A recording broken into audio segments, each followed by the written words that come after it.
on our Facebook. So we're now recording live.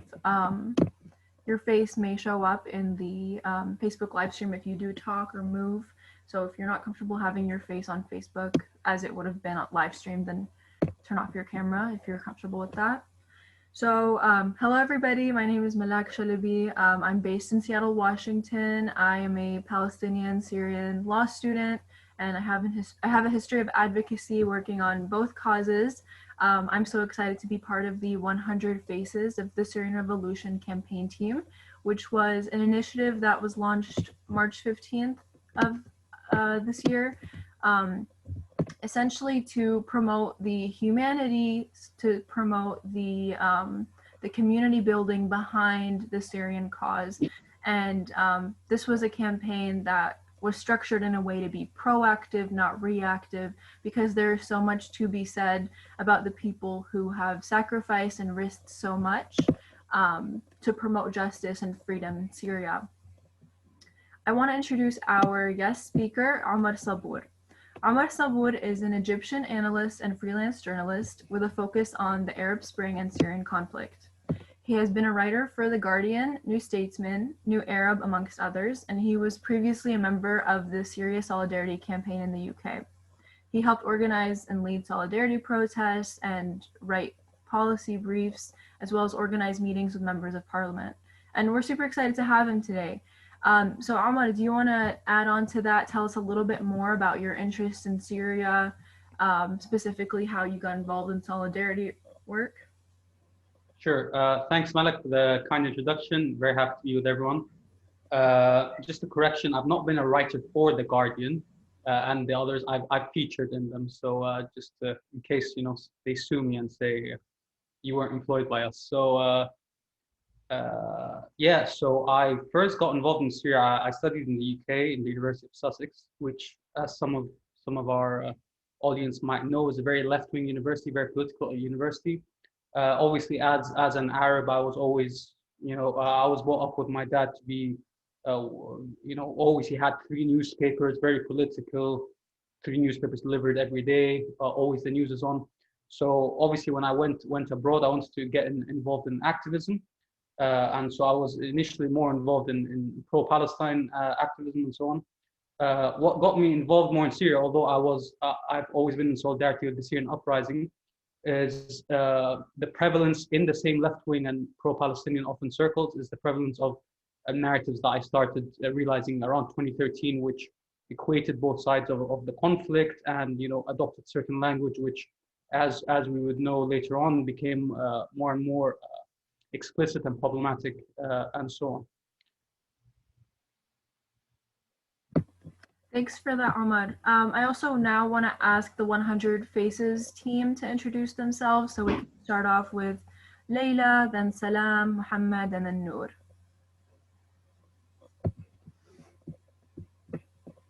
Is Layla Shami on the call?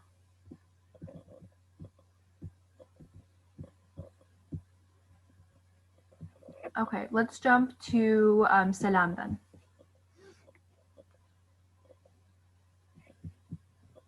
Oh, you know what it is? She can't unmute herself. There.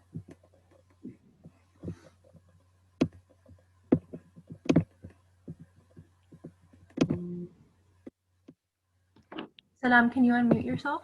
Or Layla? Hi, sorry, Malak, I couldn't take the mute off my screen. So just to introduce myself, I'm Layla Shami. I've been involved with Syria activism for about 2 decades now, and the past decade mainly on solidarity initiatives and through different campaigns such as the 100 Faces campaign group. I'm also write sometimes on Syria and co-author of the book Burning Country, Syrians in Revolution and War. Thank you for that. Yeah, if y'all haven't checked out that book, you definitely should. It's a staple when reading about this issue. Noor, go ahead. Can you introduce yourself to the audience? Hi there. This is Noor Aswad, and so I'm a doctoral candidate at the University of Memphis. and I research transnational social movements, the rhetoric of the Syrian Revolution, and also rhetoric surrounding immigrants and Syrian refugees in the US, and so kind of political and media rhetorics surrounding those revolutionaries and refugees. Awesome. Salam, go ahead. Hello, everybody. So we're really glad to discuss this with you. So my name is Salam. I'm a medical doctor living in Paris, in France, and I've been involved in various activism projects for Syria since the beginning of the revolution. Awesome. And then last we have Muhammad. Go ahead. Okay. So I don't want to use the time of our guests. That's why I'll just introduce myself briefly. So my name is Muhammad Rabi. I'm currently living in Turkey. I have been doing so for the past 2 years. I'm currently doing my master's degrees in disaster management in the University of Istanbul, in Istanbul Technical University. I have been involved in several teams that have the interest in the Syrian Revolution, and that sums it up actually. Awesome. Thank you all so much. Yeah, we're a global team and we're all working towards one cause, which is promoting the humanity and the people behind the Syrian Revolution. So in spite of the overwhelming amount of firsthand documentation by activists on the ground, the revolution has been notoriously mysterious, complex, controversial, misunderstood, and this allowed hegemonic narratives dismissing the revolution to continue uninterrupted. If you all follow popular news outlets, the chances are you have come across contrarian alternative news, either on the left or on the far left or on the far right.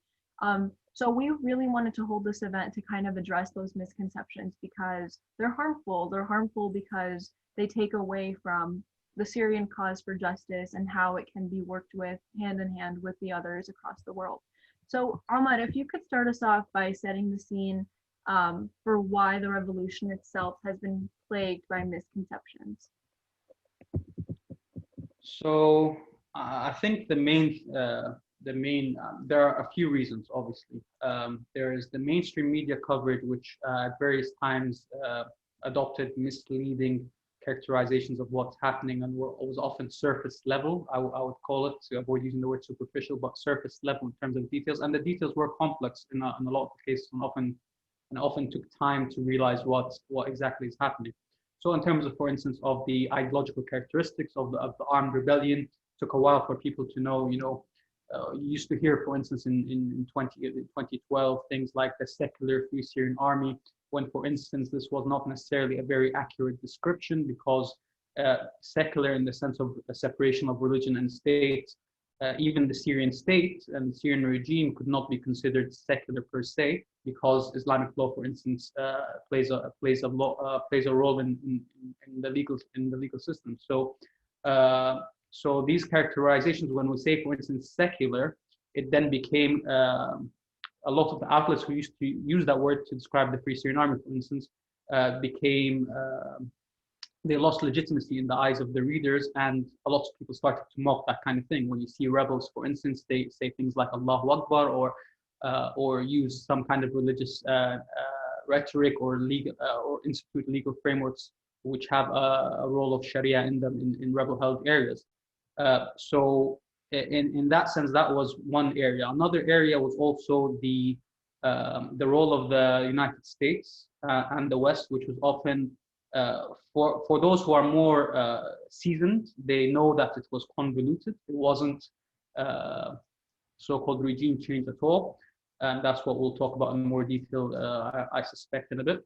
But for a lot of others who were interested only in kind of, again, a surface level narrative, especially on the alternative media, and especially organizations that want to appear, I would say, I don't want to say counter-conformist, but they want to appear as being against their governments, against their skeptical of what their governments are saying, with good reason, considering what's happened in Iraq and elsewhere.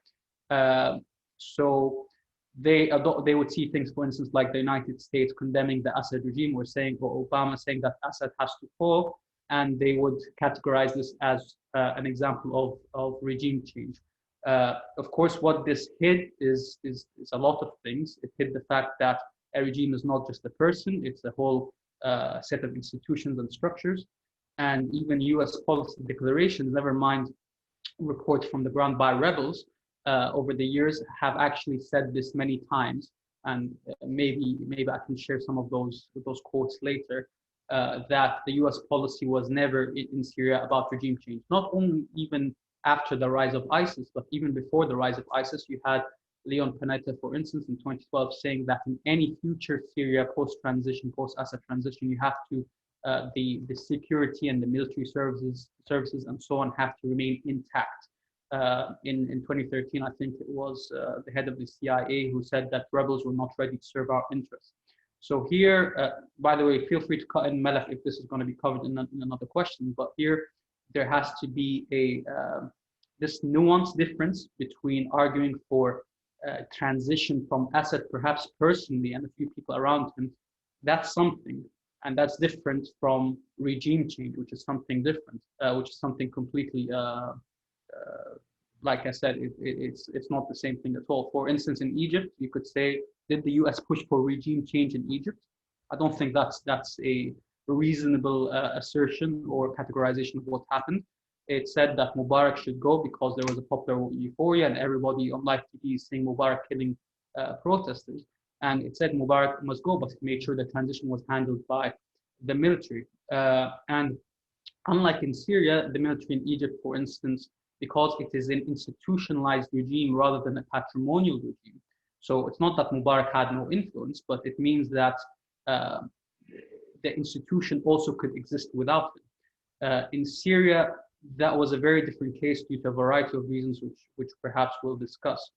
And yes, so those were the main reasons for misconception, I'd say.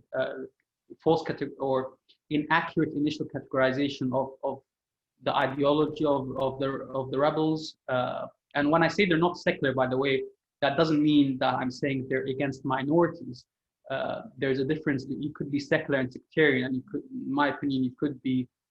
So, for instance, relatively speaking, secular is a relative term. So when we say that Assad was secular, I think he was overall secular. He didn't, he wasn't somebody who was interested in instituting a lot of policies which can be associated with political Islam. But that's different from actually the regime still instrumentalized religion to an extent. And that's also, again, different from being sectarian in the sense of being tribal. So you could be secular and you could be sectarian as well at the same time. So the rebels, like I said, there was no, the minority, I don't think you can say that the majority of rebels were secular in the sense of saying we want a separation of religion and state. But the majority did say that this is a multi-confessional society and that that the rights of minorities have to be respected, and they don't see this as contradictory with their understanding of Islam.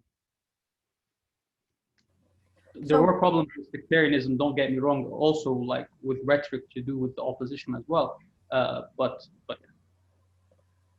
that's separate from saying that they all wanted to wipe out minorities, especially in their Mm-hmm. What were the biggest misconceptions on Syria, Ahmad? What were the biggest public misconceptions on Syria and the Syrian Revolution? Well, I touched upon some of them.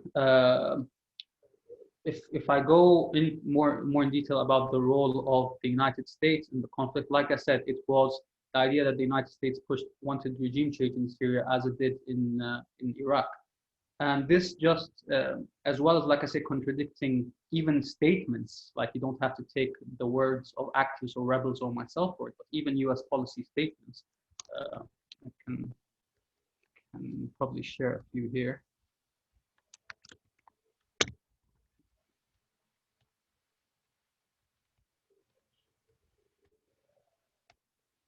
Oh, the host has disabled screen sharing.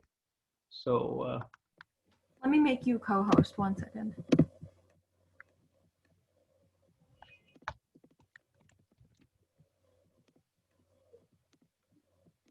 Okay, go ahead.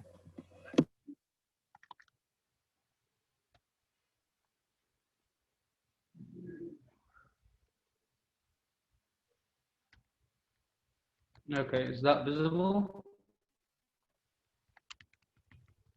Yes, it is. Right. So these were just a few quotes that were made by different U.S. policymakers and officials early on. So you see Obama's famous quote that the idea that the rebels were going to be victorious. This is in 2014, yeah, and have a mind that most of the really strong regime change narratives came like later as well, came later, like in 2016 and so on. But this was in 2014, saying that the idea that these pharmacists and doctors and so on, kind of a classist way to look at it, that they were going to overthrow the regime was never on the cards, and like that even if we give them heavy weapons, which the United States was actually preventing routinely. That was the main intervention actually of the United States in the Syrian conflict, which was to regulate and micromanage the entry of third-party weaponry into the rebels. And this has been covered in English language media, but it's been much more of an established fact amongst in Arabic language reporting and awareness. Like people know this very well, even if Western audiences don't know this very well. That yes, they had operation rooms like in the famously the MOC, Military Operation Commando Center in Jordan, and the equivalent called MOM in Turkey. And so from the very early days, if I actually go down a bit,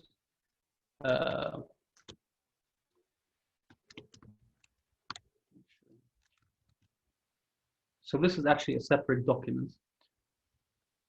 Here, what I did is I tried to compare the anti-establishment quotes from anti-establishment outlets to actually what you call Western establishment. So you can see the different colors. So we have the Obama quote, first of all. Then you have Patrick Cockburn saying effectively the same thing, the idea that if you arm the rebels, they're going to win the conflict and there are no moderates and so on. Same thing. John Kerry saying that in 2015 we are not seeking regime change. What we said that Assad himself doesn't have the ability to lead the future in Syria. And importantly, John Kerry actually moved away from that. By the end of 2016, the New York Times reported him in a meeting, which was recorded, him saying that Assad should be able to run for elections. So even this, the U.S. policy was kind of slowly shift the position. So initially they were like, Assad has stepped down. Then they were like, okay, he can stay as part of the transition. Then he has to go. Then at the end of the Obama administration, they were saying, you know, he should run for elections.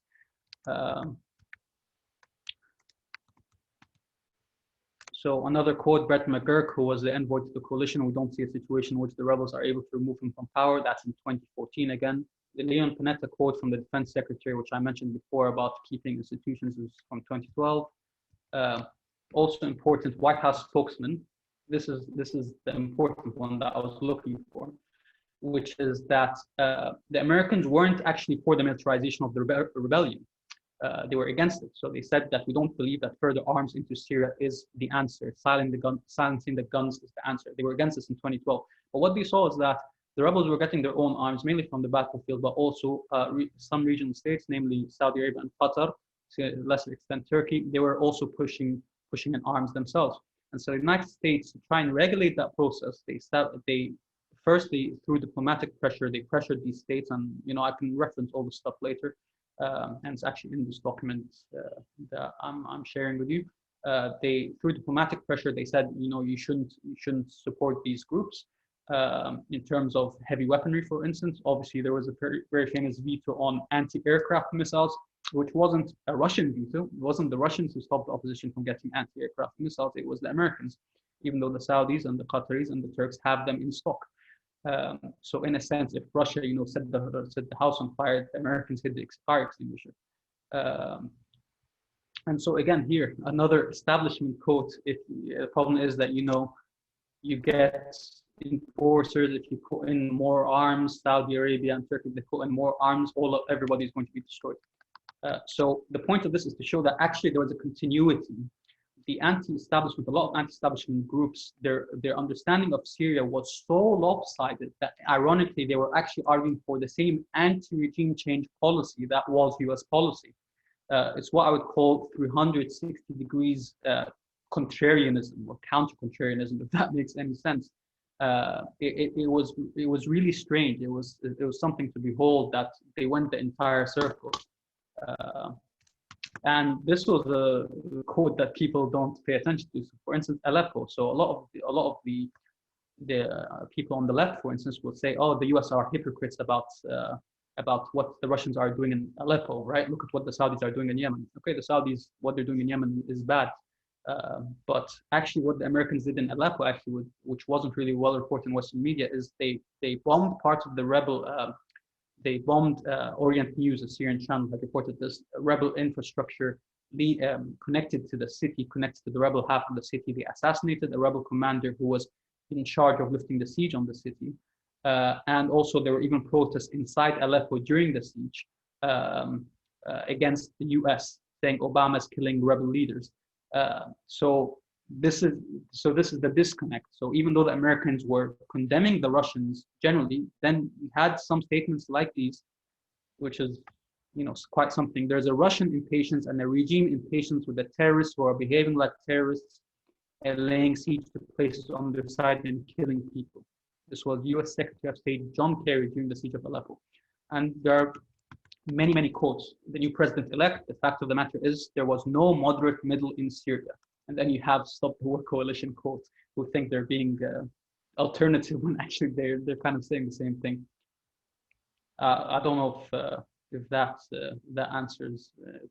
But yeah, even in 2016, John Kerry floated the idea, although the State Department distanced itself from it. They even floated the idea that Assad's Air Force should be allowed to bomb certain prescribed terrorist groups. And of course, the coordination between the US and Assad was established since 2014. Something that a lot of so-called anti-imperialists don't know is that the Assad regime actually welcomed US bombing in 2014, which I'll show in these in case people think I'm making it up. Syria, okay, with airstrikes. Let's see, Walid al-Muallim. No, that was another one.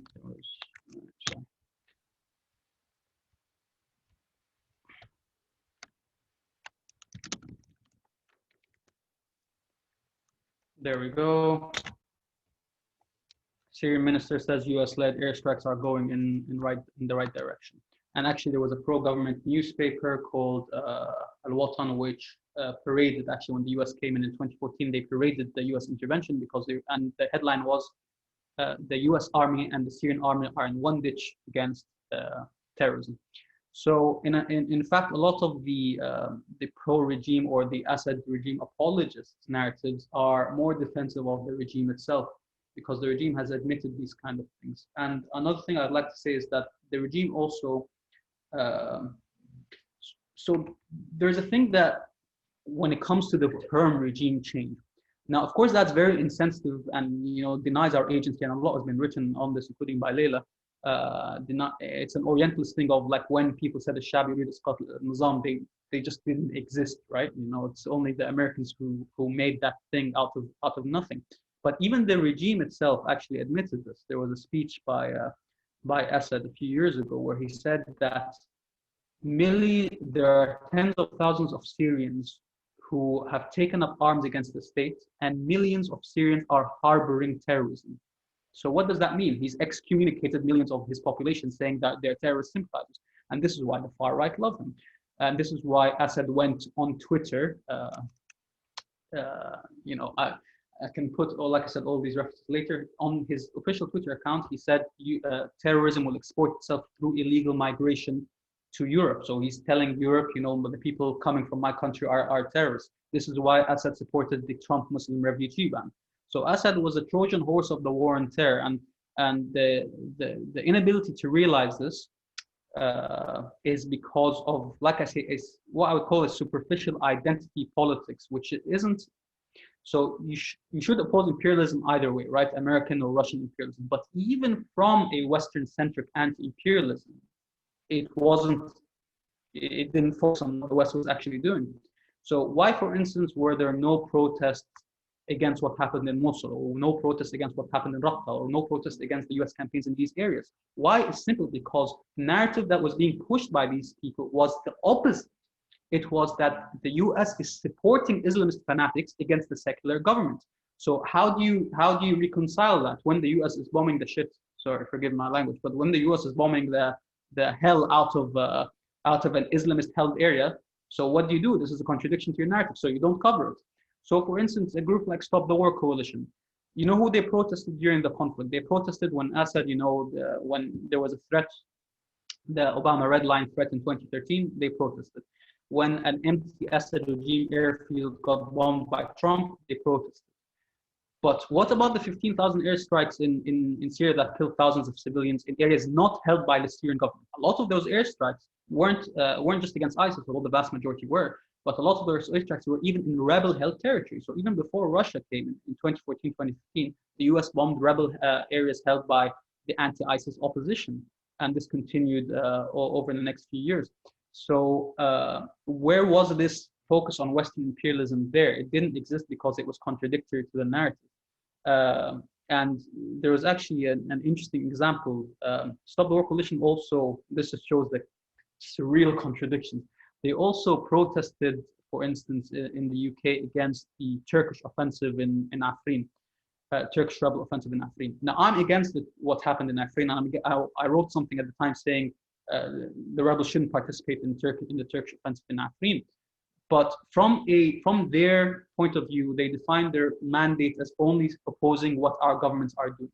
How is opposing the Turkish rebel offensive, which was actually against the US-backed YPG, but the YPG is left-wing, so this is why this is the contradiction, right? So a lot of the left supported the YPG, even though it was being backed by the United States, much more than any other party in the conflict. So, the areas which were actually part of the areas which were targeted by the Turkish rebel operation, like Menbej, it had US special forces. And Erdogan, for instance, wanted the US special forces to evacuate the area and leave the area. And there was actually even exchange of fire between the Turkish-backed Syrian army and American special forces. So how does it make sense then, if you're just talking about narrow anti-Western imperialism, how does it make sense to support, in effect, the presence of US special forces protecting the Kurdish YPG? It doesn't make any sense. So this is the problem when you have a politics which is defined not only a false anti-imperialism, which is based only on only the West can be bad, and it's kind of self-pitying, only the West can be bad, nobody else can be bad.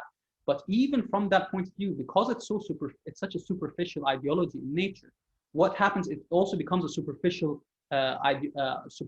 methodology in practice.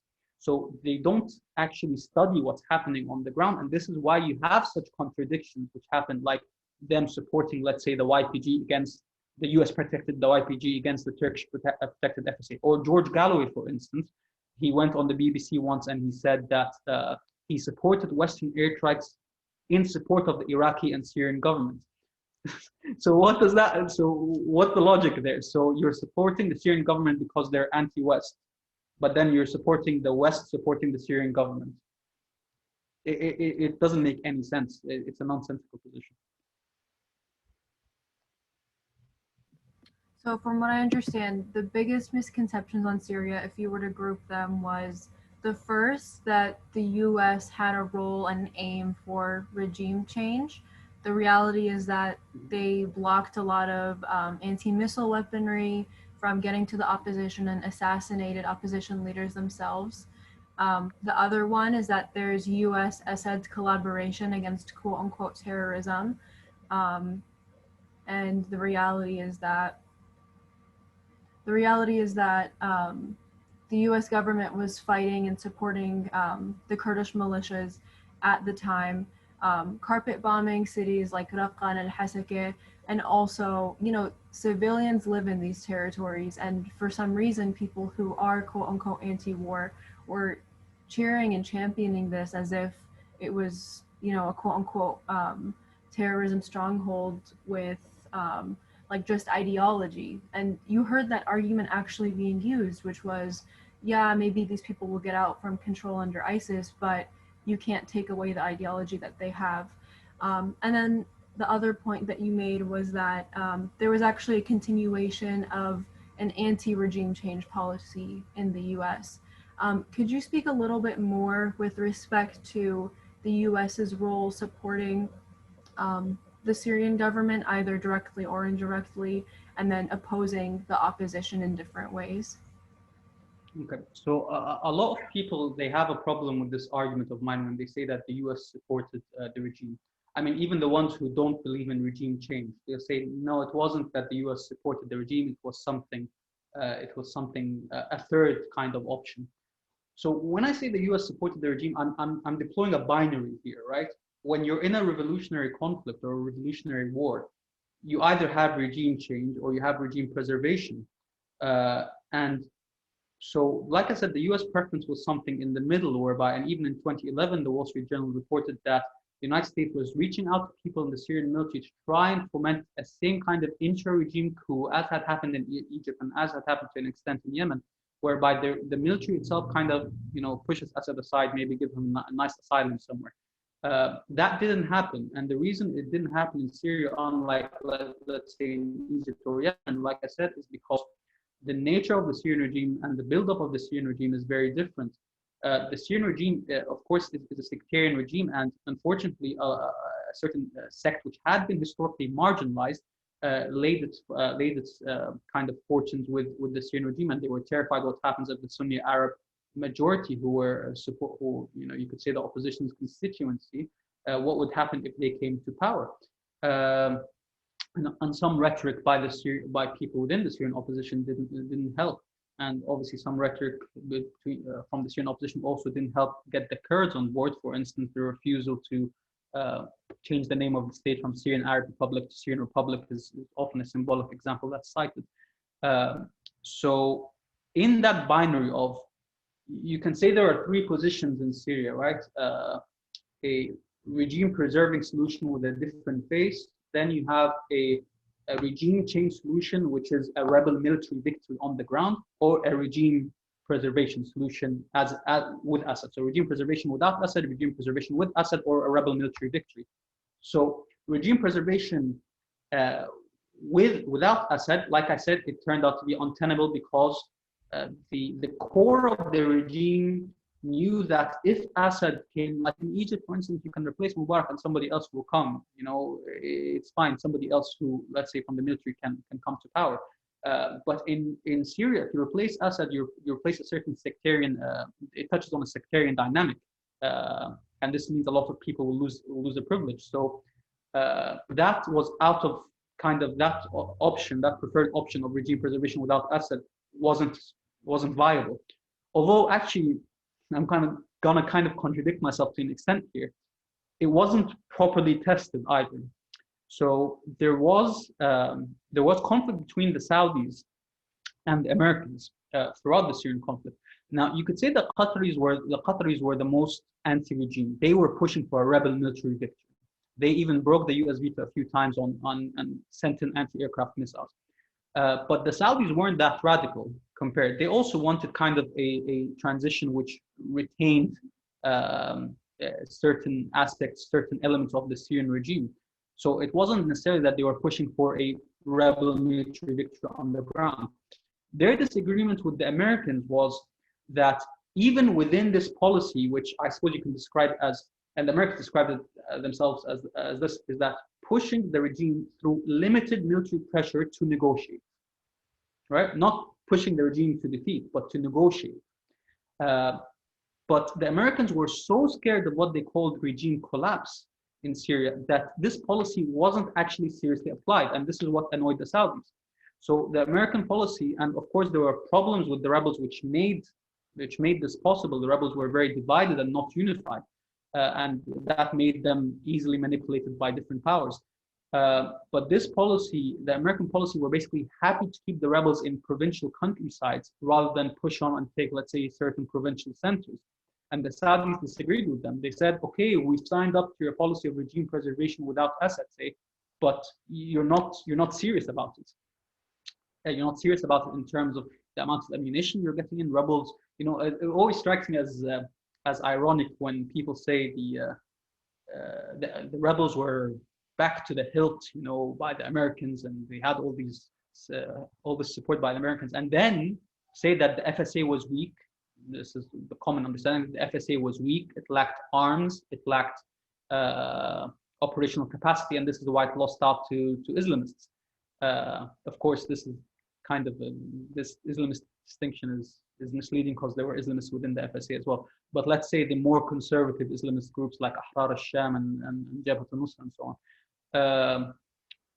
So there is this contradiction. So if, okay, let's say the Free Syrian Army was being backed so heavily by the Americans, how do they at the same time not have, how was it that they continuously throughout the war said we had very little ammunition or very little support, and this is why this is why our fighters are joining Islamist groups, because the Islamist groups tended to have better funding, they tend to be more disciplined. So how does that make sense? And also another thing is that, which also wasn't noticed, is the US refused to support the opposition even against ISIS. Between 2013 and 2014, rebels in eastern Syria were fighting ISIS throughout, actually, not just in eastern Syria, but people forget that actually rebels had expelled ISIS for a period from Raqqa and Deir ez-Zor as well, which became later synonymous with ISIS. But what happened is that ISIS, when it captured stocks of US weaponry from the Iraqi army in Mosul in 2014, it came back into Syria, heavily armed with the stocks they had captured from the Iraqi army against rebels with very, very little resources. So what happened was that the rebels were kicked out of East Syria and ISIS captured the area. So this is the ironic thing. It's like the US policy was so cynical, it was almost sadistic. So they had always said, we don't want lots of weaponry going into the rebels because our fear of extremists, right? But what happened when the extremists came is that the extremists had all the weapons and the rebels didn't have the weapons because of the American fear of extremists. So this is what effectively happened. And even then, when the rebels asked for US support against ISIS in 2014, there were a few articles like in the Telegraph and the Daily Beast, the Americans said, no, we're not going to support you. So why not? Why didn't they support them against ISIS? Well, you can derive your own conclusions. But I think it was because from the very start, from those following the Syrian conflict, we knew that the rebels weren't to the Americans' taste. As one of the quotes showed, the rebels were not ready to support US interests. Whether it's, you can have your own opinion, whether it's due to that they had what you can call a Islamist character, or whether it's due to, even if they were Democrats, that you can't trust a democracy in such a sensitive geopolitical area. And this goes to the misconception that I haven't covered, which is the history of the Syrian regime and this idea that the Syrian regime has been a bulwark to Western imperialism. It is just not historically accurate. By virtue, for instance, the idea is by virtue of support for Hezbollah, for instance, you know, the Americans have always hated Syria. So if you had different camps in the Middle East since the 1970s, you had the rejectionist camp and you had the normalization or moderate camp like Egypt under Sadat, which shifted Egypt from the USSR to the American sphere. And then you had something in the middle, which wasn't completely rejectionist, but wasn't completely normalization either. And this is where Syria was under Hafiz al-Assad. So this is why, for instance, in 1976, and you can see Henry Kissinger wrote a lot about this, Syria invaded Lebanon in 1976 with US blessing. And they invaded Lebanon in 1976 with US blessing against leftist and Palestinian, uprising that has happened there. Throughout the 1980s, with a brief period of clashes of serious Syrian clashes with Israel, but after that they again went in what's called with the war of the camps. They again went to cracking down on Palestinians in Lebanon, and the Syrians remained in Lebanon in 2005 as part of a US blessed agreement, basically the thought of accord, which was okay, Syria will remain in Lebanon, and Syria, of course, agreed to join the US coalition in the first Gulf War against Iraq for the liberation of Kuwait. And of course, you know, if you're anti-imperialist, and the Syrian regime was Ba'athist, like the Iraqi regime was Ba'athist, but if you were the so-called anti-imperialist, you would expect them not to have joined that coalition against Iraq. Now, I supported the liberation of Kuwait, for instance, but I'm just saying that from their perspective, they joined in a US-led coalition against Iraq. And finally, even during the war on terror, as we know, as a lot of us know, the US Bush administration, and there was more tension with the Bush administration than other US administrations, but even the Bush administration would send people to get tortured in Syrian regime dungeons. Now, the Obama administration, very interestingly, and there's a good piece on this called the Barack Obama's, what's it called? Courtship, and it's based a lot on WikiLeaks dumps that had happened at the time. Barack Obama's courtship of the Assad regime. And you'll be surprised what you find. You'll find that the Syrian regime was willing to sacrifice Hamas as part of a negotiated deal with Israel.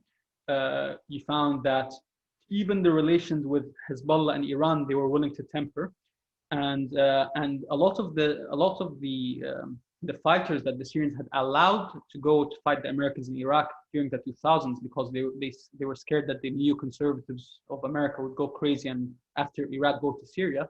When the relations between America and Syria improved in the late 2000s, Assad put a lot of them back in jail. So there was cooperation and collaboration. And actually, this is the ironic thing. At the eve of the uprising in 2011 in Syria, relations between Syria and Iran weren't good. Relations between Syria and Russia weren't good. Syria was negotiating for a few years, secret negotiations with Israel for a deal. And this wasn't the first negotiations actually that Syria had with Israel. In the 1990s, they also had a series of negotiations that didn't work out. And you could even see the foreign minister, Farouk al-Shara. There's a video of him with Ehud Barak at the time, and Syrian and Israeli flags flying next to each other. So this idea that the Syrian regime has been this kind of anti-imperialist menace is not borne out by the history or by the reality. And this is why actually in 2011, there were protesters who were saying Bashar is an American agent, ironically. So yeah. Thank you so much, Ahmad. And so we're studying this stuff, we're talking about it now from like a conceptual understanding of it. And I'm sure all of you over the years have seen the material damage that has come as a result of what has happened in Syria. The UN stopped counting the number of deaths after 500,000. We've seen videos of chemical and other like chlorine attacks that suffocate people in their sleep, barrel bombing, the attacks on schools and hospitals, etc. These are things that, we've live streamed over the past, you could say however long, since the beginning of the revolution, since people were being shot at with live bullets protesting in peace. So the question is that I want to extend to the campaign team is, what kinds of solidarity have people in Syria called for? So when people come out with flyers, or when people come out in interviews and writing articles, what are people looking for at a global scale from people who also identify with the call for justice? Who'd like to start that off? Leila, I can call on anybody to unmute.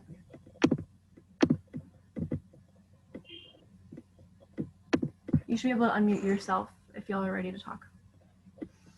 Yeah, I think the calls from Syrian civil society have been quite consistent for the decade that we've been in this revolutionary process and conflict now. And I think the first call is obviously an end to the bombing and protection of civilians. There's also been many calls around access for humanitarian aid, which hasn't been getting into areas that need it, calls for the release of prisoners, and calls for accountability for all those who are involved in war crimes. So those messages have been quite standard over the past decade. And I think the question that we have to ask is, even if people choose to see the Syrian conflict solely through the lens of Western imperialism or the points that Omar has raised in his talk, why does that preclude people from being able to get behind calling for the release of prisoners? That's something that anyone should be able to support.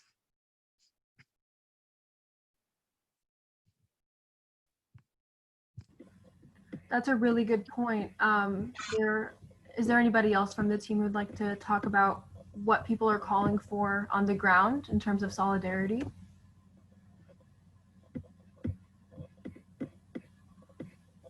Yeah, sure. I can say a few words. So thank you very much, Omar. It was really amazing everything you talked about. So one of the biggest misconceptions that I see from everything you said and in general is that people don't listen to Syrians.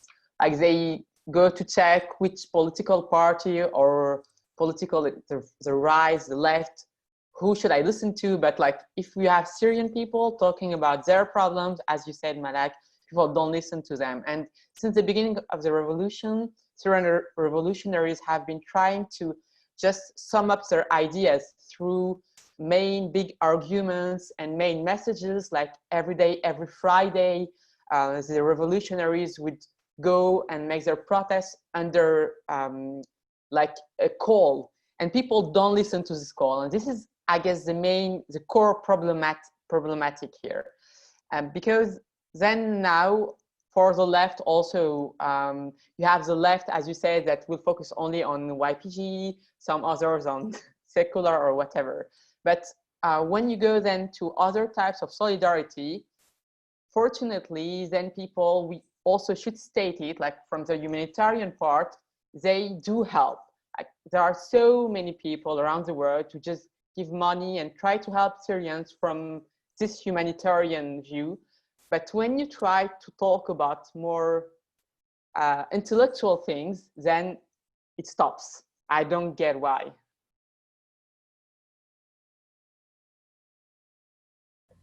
Noor or Mohammed, do you guys want to jump in?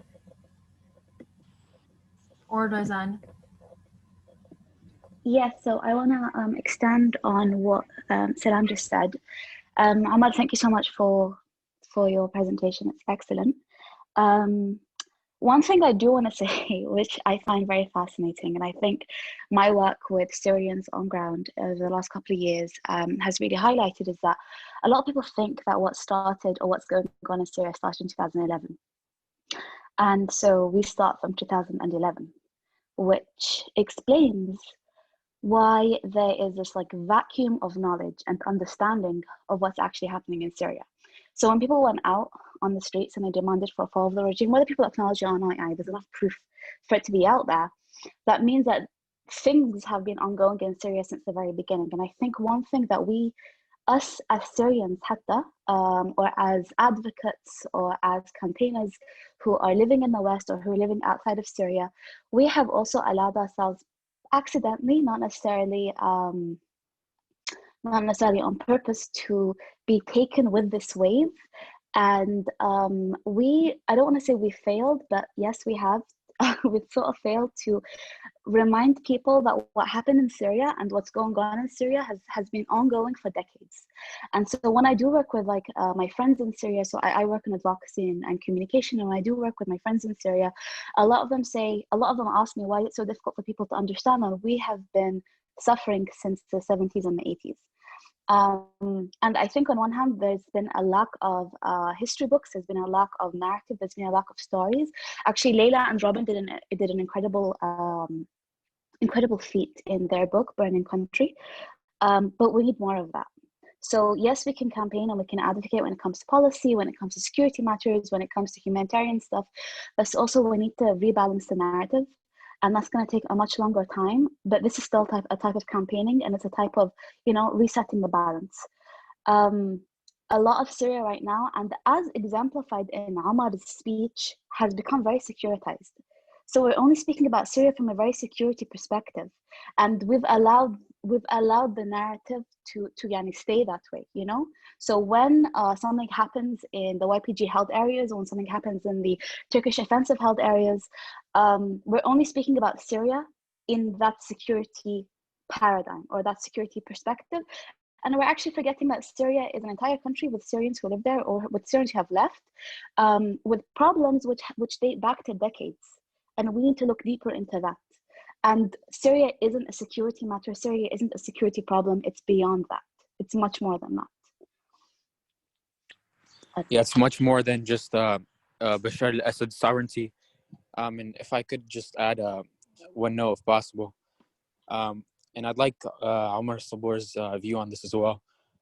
Basically, I think something that it's really important, but we actually look over, is the global mood after the Iraq war was basically against any similar war. And that played a very homicidal role when the Syrian war kicked off. And I think that like a wide range of the Western audience found themselves in a pre-taken attitude and bias towards Assad's side. And we look over this. We like, why aren't people showing solidarity? But we look over this fact that because of the Iraq war, the global mood was already biased towards these regimes. And leftists always, they think that, U.S. just invaded Syria to defeat the regime change war. And that's basically a very big reason for why misinformation was striving and thriving for propaganda purposes for Russia and Iran. And this allowed Assad to really take advantage of it and profit from it until the last edge, and allow him to exceed what the Nazi regime did in World War II in terms of crimes against civilians. Propaganda is a huge part of it. And when misinformation becomes everywhere, and rightfully so, like the American people, almost all of them who are anti-war genuinely like oppose it by principle, but not everyone necessarily has the time to research every smaller issue. So when blanket statements are made that appeal to those types of principles, they're very easily just taken as they are. Let's go ahead and open this up to the audience. Are you all able to raise your hand so that we can go one by one for whoever has questions? We received your questions through the doc, and if you want to ask them over voice, that'd be great too. So if you have a question, just go ahead and unmute yourself, and then I'll say the name if it's more than one person.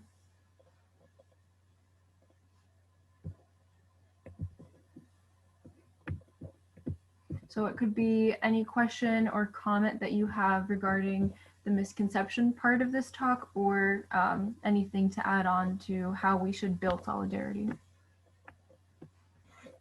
Just like to add something to the discussion, because I think Omar's painted out very well how this anti-imperialist analysis has focused so much on Syria really being a chess game or a conflict between states. And of course, that's part of our analysis of what the states are doing, but it shouldn't be our entry point for solidarity. And what happens then is that people are extending solidarity to states. There's good states and there's bad states. And our entry point for solidarity should really be the social war that's occurring in Syria between the people and their own state and other imperialist states, and not only the social war, but the social revolution. Because people in Syria tried to build something in the condition of war and in the condition of genocide. They built a vibrant civil society. They started to try to implement democracy in their communities through the local councils. They started working on independent media initiatives. Many of these people are people that we're highlighting through the 100 Faces campaign. And that should really be our entry point for solidarity, is how can we support them in their struggle?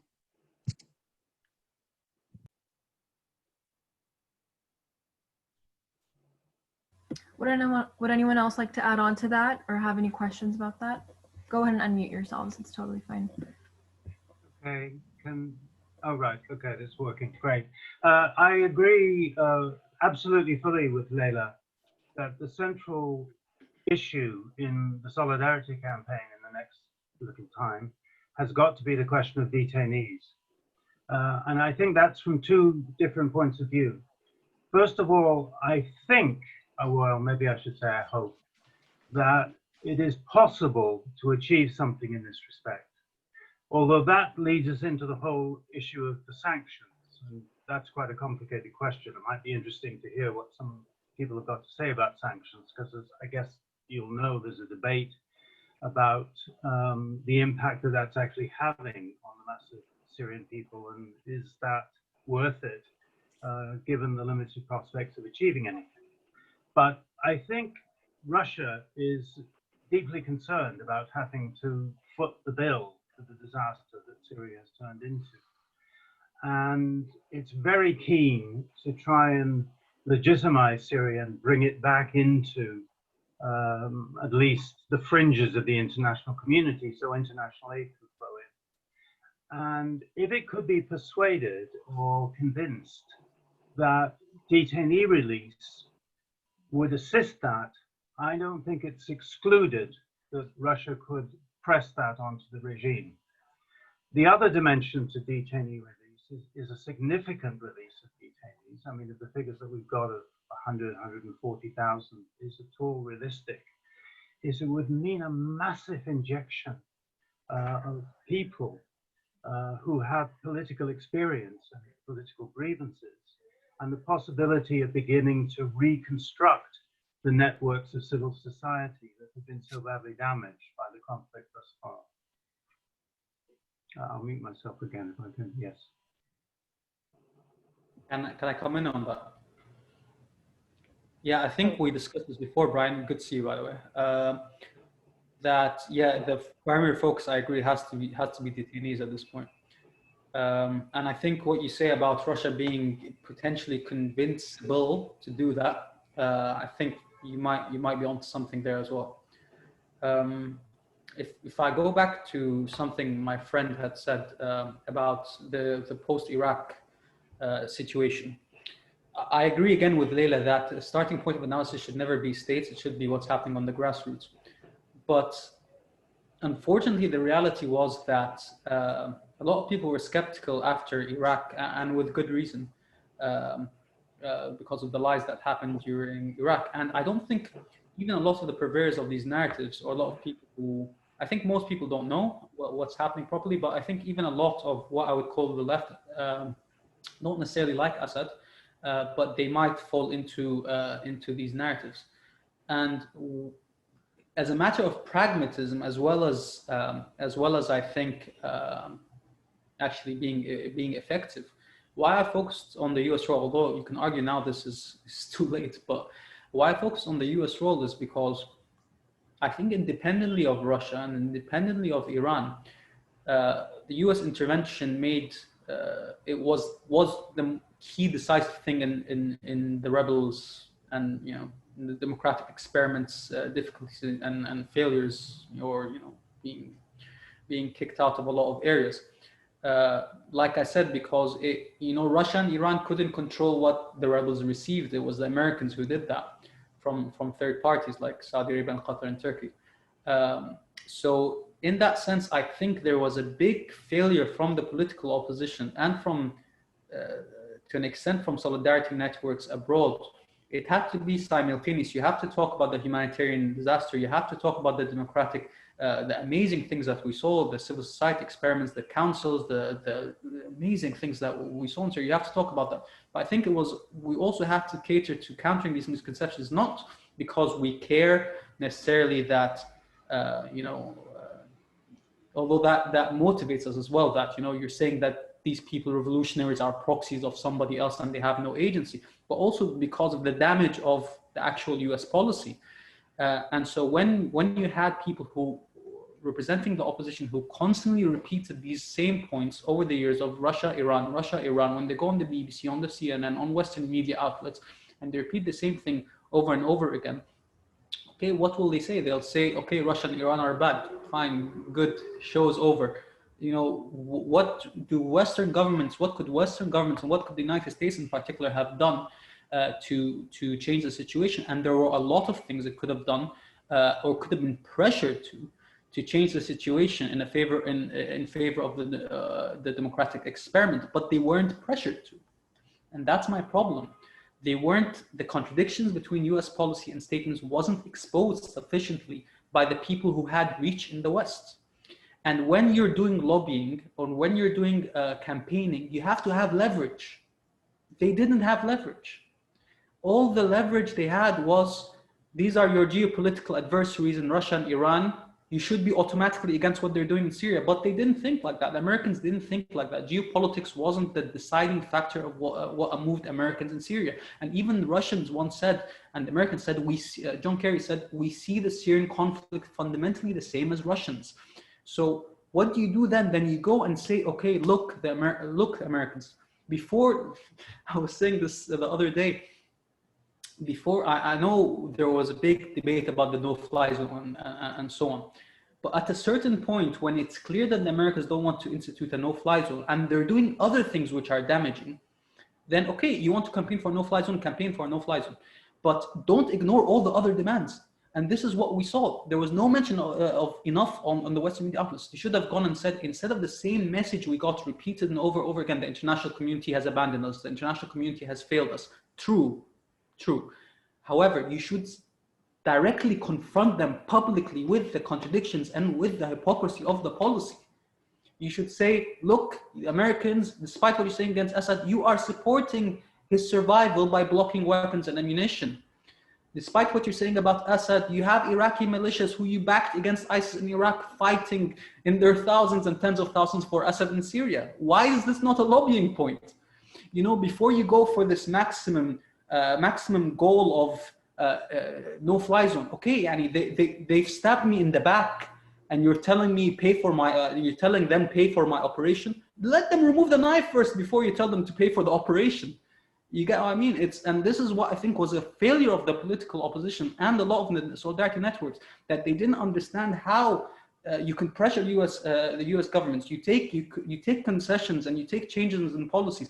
Forget now no-fly zone. If the rebels, for instance, had anti-aircraft missiles, yes, okay, even if the no-fly zone wasn't instituted, this would have been hugely different on the ground. And even if they had other types of heavy weaponry besides anti-aircraft weapons, if there was something, and I tried to raise this with MPs, but people weren't interested. If there was something saying the Iraqi militias, yes, we know they're mobilized by Iran, but the Iraqi militias are part of the Iraqi state. They're legally part of the Iraqi military. The Iraqi military that the Americans put in place after 2003. See the more irony of the regime change narrative, that the Iraq that came out of regime change helped to sabotage the actual democracy experiment in Syria. But anyway, if you had put conditionalities to Iraq, America will not support you against ISIS unless all these Iraqi militias leave Syria and don't fight for Assad. Where was this demand made? Okay, maybe the Americans wouldn't have, followed through, or they would have ignored the demand, but they weren't even confronted by that embarrassing contradiction. And this is what I have a serious problem with. So I think, in short, that there were a lot of missed opportunities over the years. I played my part in it, right? Maybe I should have lobbied harder for things like, getting somebody in parliament to talk about the Iraqi militias, for instance, So, but there was a strategic, and this was despite it being on the ground. These things aren't what I'm saying. These were things reported on the ground from the revolutionaries on the ground, from the actors on the ground. They're the ones who told us what the Americans were doing, right? They're the ones who told us the Americans are betraying us, and not through inaction. And I don't want to hear that word. Don't tell me inaction. When you intervene to stop a side being able to defend itself, that's action, right? But this mainstream narrative over the years, and a lot propagated by my friends, even within the Syrian opposition, is one of inaction. So when you're talking about inaction, you're ignoring all these other things that they're doing which are harmful. And this is where I think it was a huge own goal. But I agree, it doesn't have to be mutually exclusive, it doesn't have to be contradictory. I agree, you have to talk about the democratic experience. When you're lobbying, when you're campaigning, you're dealing with all sorts of mindsets. You're dealing with the anti-government skeptics. You're dealing with liberals, for instance, who will be more interested in human rights than their geopolitical, ideological preferences.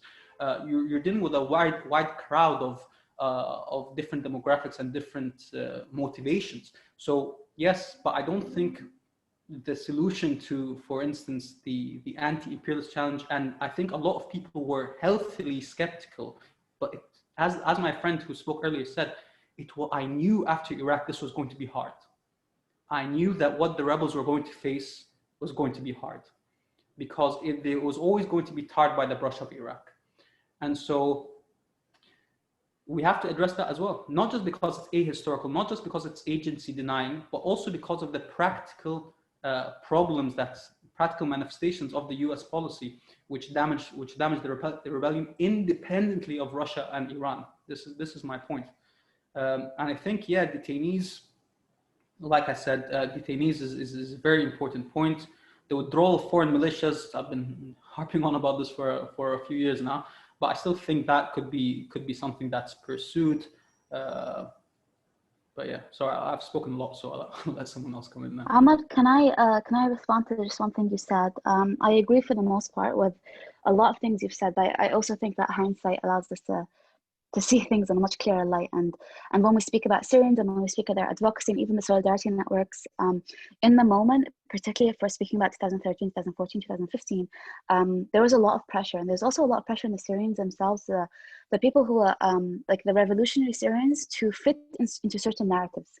And so Syrians themselves, and I speak from a very personal perspective because I was part of a lot of these solidarity networks myself, and I was part of a lot of lobby groups in the UK, and we were under a lot of pressure to fit into certain narratives, you know. So it was very difficult for us to even define the very term of revolutionary, you know, because people already had preconceived conceptions of what that meant. And it's very difficult, and it's particularly when we were very young, we were very amateur and immature, and so we didn't know how to properly own our own narrative. And I think for the most part, this is a general trend that has been going, Yanni, that has happened and has been like the Syrian Revolution in general has been like has had a whole journey throughout.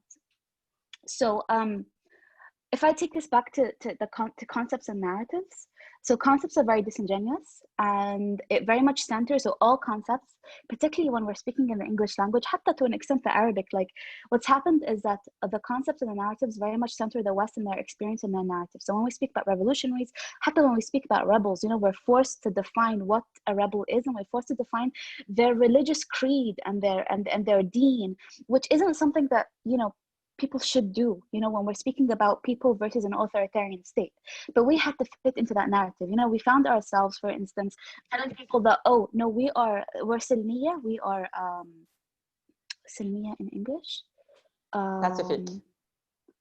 Yes. Pacifist, yeah. That we're pacifists, or that essentially we're non-armed, but we were forced to take up arms, you know. And then we kind of like have to keep speaking that we're defensive, we're not on the offensive, when actually at one point we did become, you know, offensive, because the whole point was people, like, they wanted to regain the lands, and they began speaking about Syria's Assad as an occupation. But we felt like if we spoke like that in those terms, we would.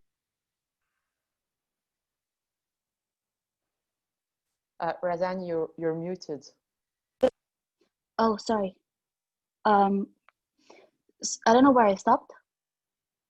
You stopped if we speak like that, then. Pardon? You said if we speak like that, then. So.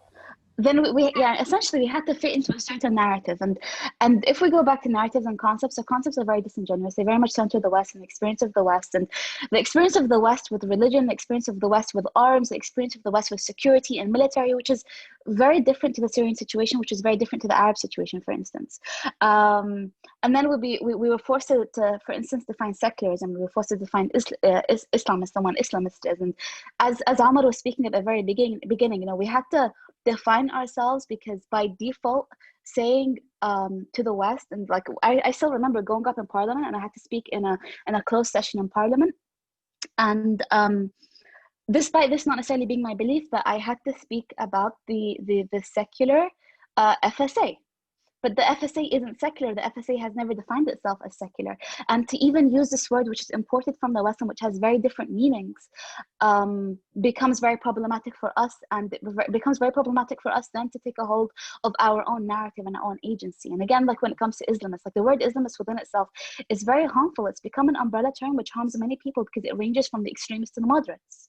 You know, are we speaking about the political like Islamists who would be defined as, for instance, the Muslim Brotherhood or someone else, or are we speaking about ISIS? And since when did this become the defining term?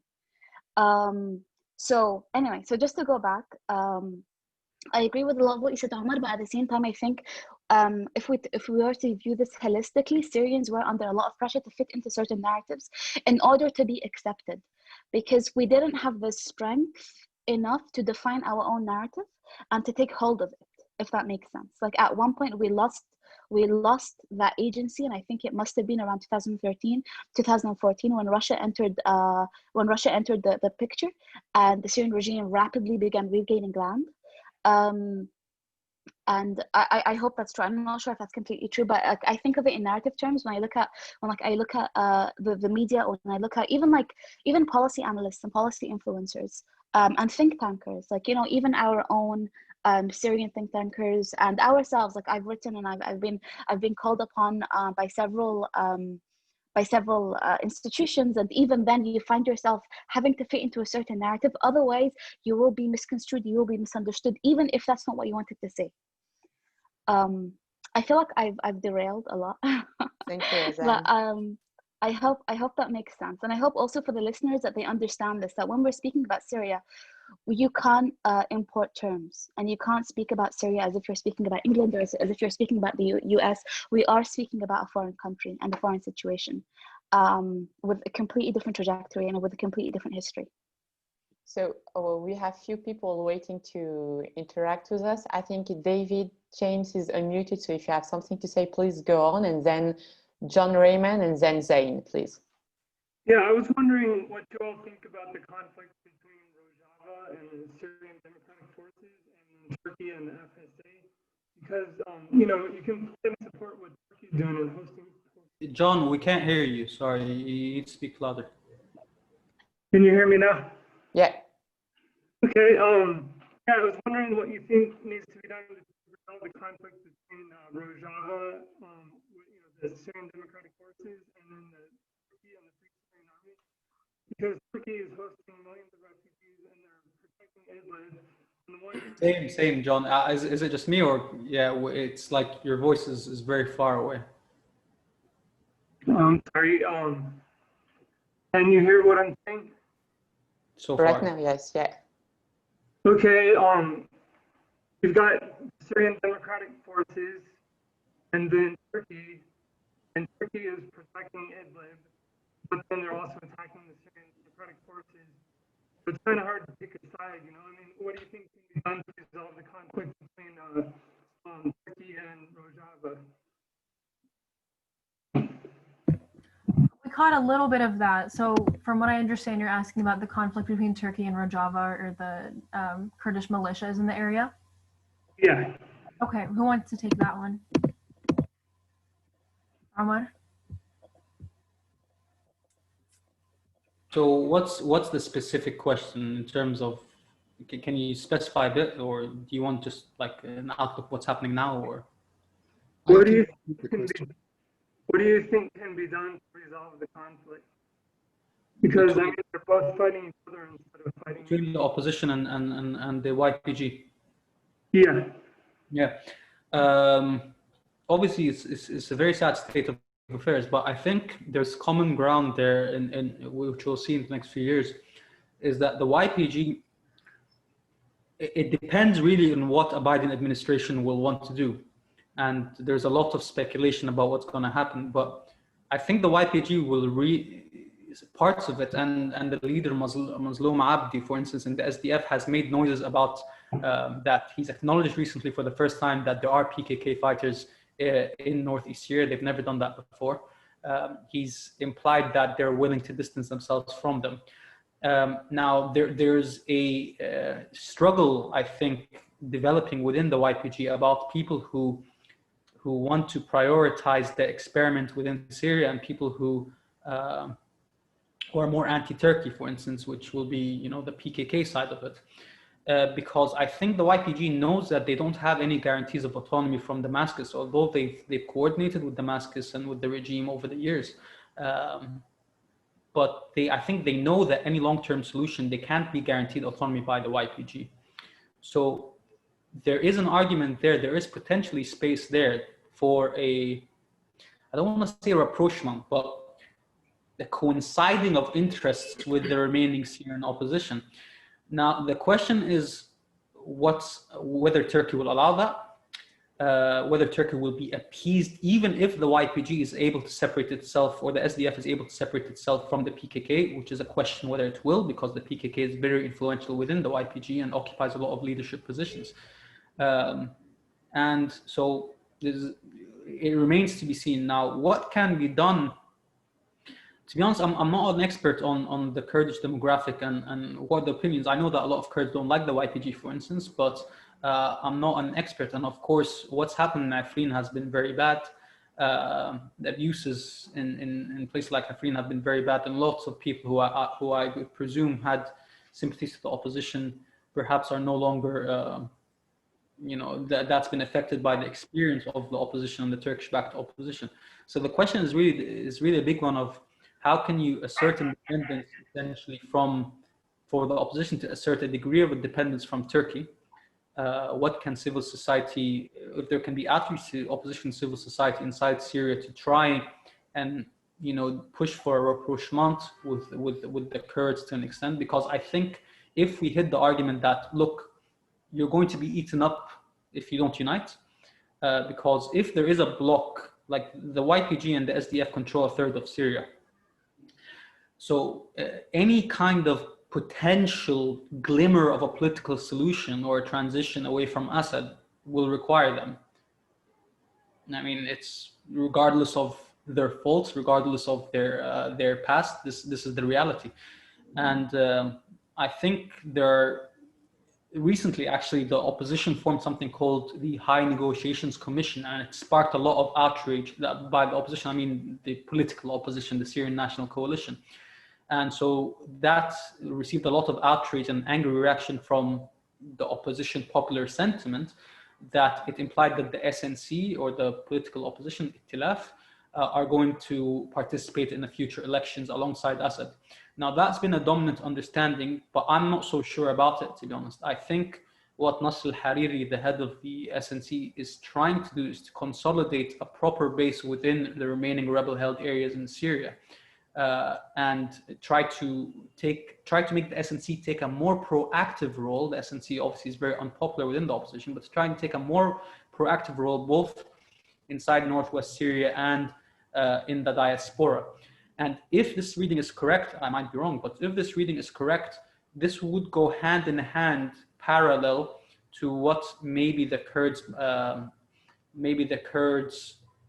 trying to separate themselves. I don't like to use the word Kurds, the YPG trying to separate themselves from the PKK. And if such a bloc exists, then there could be potentially hopes for a transition.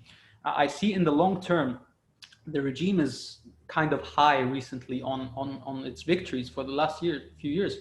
But in the long term, for a third of Syria to remain outside the control of the Syrian state is going to be a challenge. It's going to be a problem, especially with the deteriorating economy. It's going to be, they'll find themselves under a lot of pressure.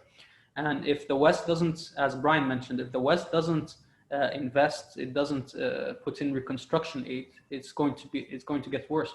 So there is still, I think, a glimmer of opportunity for a transition, perhaps.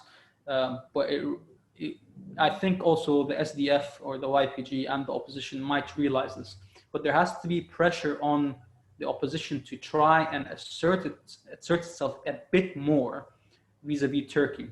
And there has to be an assessment of whether Turkey would accept, and I think it's not completely far-fetched, personally, I might be wrong, but I don't think it's completely far-fetched for Turkey to accept a kind of outreach from the YPG if the Americans push it under strong American diplomatic pressure, if an engaged Biden administration pushes it, and if the YPG takes genuine steps to separate itself from the PKK. By the way, this is all regardless of who's good and bad. I'm not speaking that language. I'm just saying realistically, I don't think it's completely far-fetched that Turkey might accept something. So, of course, in the meantime, what people have to do is, like, it's difficult with the YPG opposition conflict to go who started first, right? I'm not an expert on the history back to 2012, but both have damaged each other, both have wronged each other. And this is also something that reconciliation will have to be promoted as well. But I don't know if I've diverged from the answer, but I think there's a realization, I think, from the YPG as well, that acting in parallel with the opposition might be better than returning to Damascus. Possible. Do you think that Turkey's opposition to the YPG might have something to do with the detainment camps for ISIS family members? Sorry, we can't hear you very well, David. We don't have a chat feature. Do you want to try one more time? Okay. What do you think about the internment camps for ISIS family members that are being held by the YPG, and maybe Turkey's perspective on the YPG. Sorry. Yeah, we're not able to hear you. If you message the page, we'll get you an answer. We'll send it over to Omar and get back to you. Let's ask John Raymond. I think you were the next person in line. Go ahead. Well, first of all, I'd like to thank those of you who put this together. And it's really a reminder to me that we will never, I consider myself to be part of the socialist left.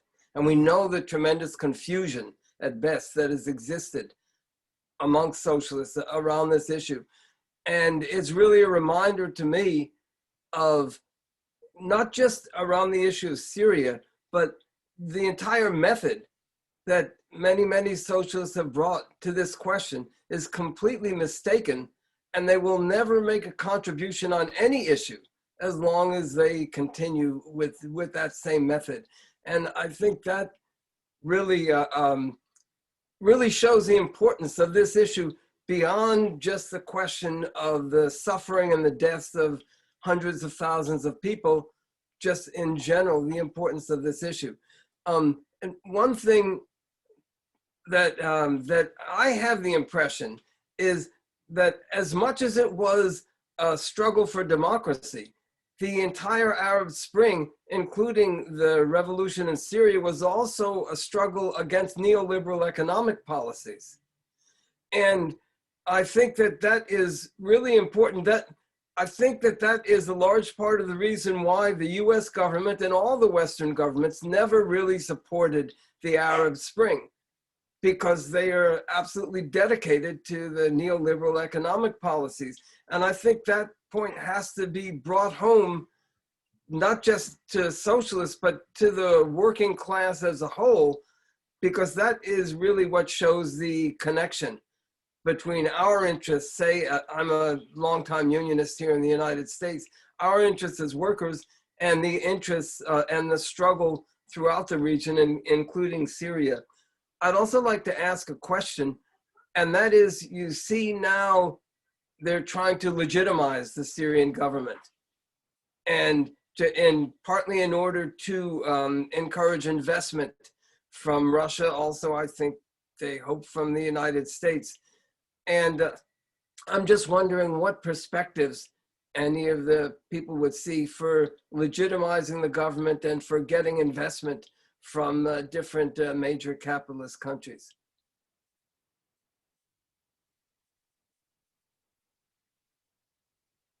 So that's my question. Thank you so much for that, John. Does anyone want to speak to that particular point?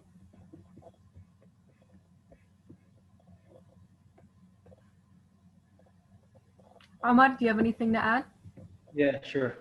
John, lovely to meet you. We've been friends for a long time on Facebook, but I've never had the pleasure to see your face. So that's one of the disasters of like you correctly pointed out, of the leftist narratives, is that I remember actually having a conversation with a member of the Communist Party of Great Britain / Marxist-Leninist. I mean, why do I bother, right? It's not like they're going to get elected, but it was interesting actually. Because I said, like what you would consider from a classist analysis in most of the working class, or most of the provincial, at least neglected provincial working class and the suburbs and so on, there with the opposition, they protested against Assad, and he said even the working class can be reactionary, and as long as they're allied with a greater imperialist power, in this sense the United States versus Russia, then it's fine to oppose them. But yeah, that is one of the ironies. I think in every single metric you can get, which defines key leftist methods, or goals, and I consider myself a leftist too, incidentally, there's been a failure. If you're talking about opposing imperialism, whether Western or Russian, it's a failure. If you're talking about opposing Western, just the Western specific category, it's been a failure. if you're talking about class solidarity, it's been a failure. So I don't really know how to how to resolve that beyond writing, talking. I think there's not been, you're right, there's not been enough analysis of the class composition of the Syrian revolution. But I think generally, maybe I'm wrong, I'm not an expert on this, generally there has been a decline in internationalism over the past few decades. And cross-border union solidarity and so on has been weaker. But yeah, I mean, it's important because as we saw with the YPG received much more solidarity, even though it was allied with the United States, because specifically of its left-wing credentials. I don't know if that answers your question, to be honest. Thank you, so much, Omar.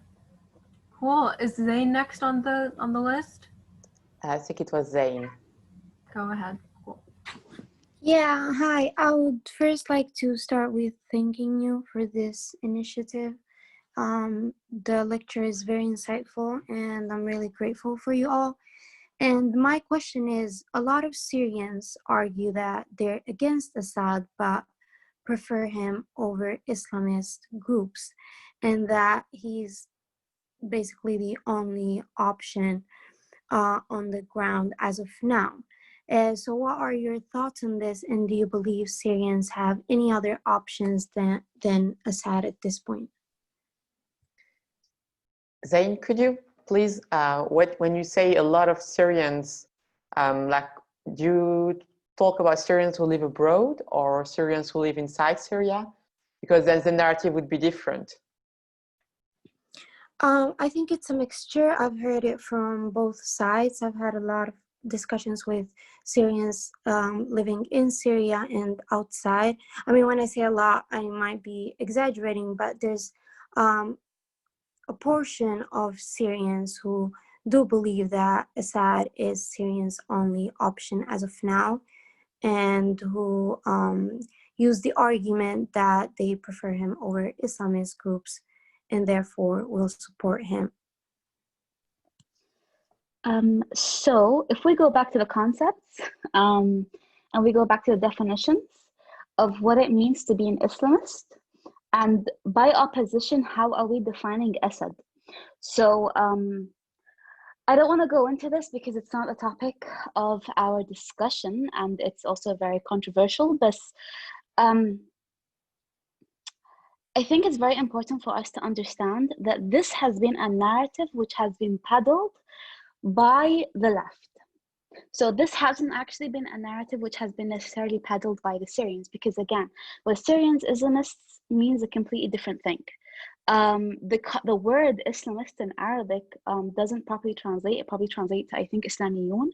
And even then, it's not widely, and even then when it's used in Syria, it's used to describe a political opposition which have been out of Syria since the 1980s. So my response to that, Zain, would be, I think we have to define what you mean by Islamist. I think also we need to be aware that this narrative isn't actually necessarily a popular Syrian narrative. It's actually an Assadist narrative. It's a leftist narrative, which is using the scare of ISIS and is using the scare of Al-Qaeda and of extremist groups to pose Assad as the only alternative to the other alternative, when actually in reality, and I would really recommend that you read Robin and Layla's book, Burning Country.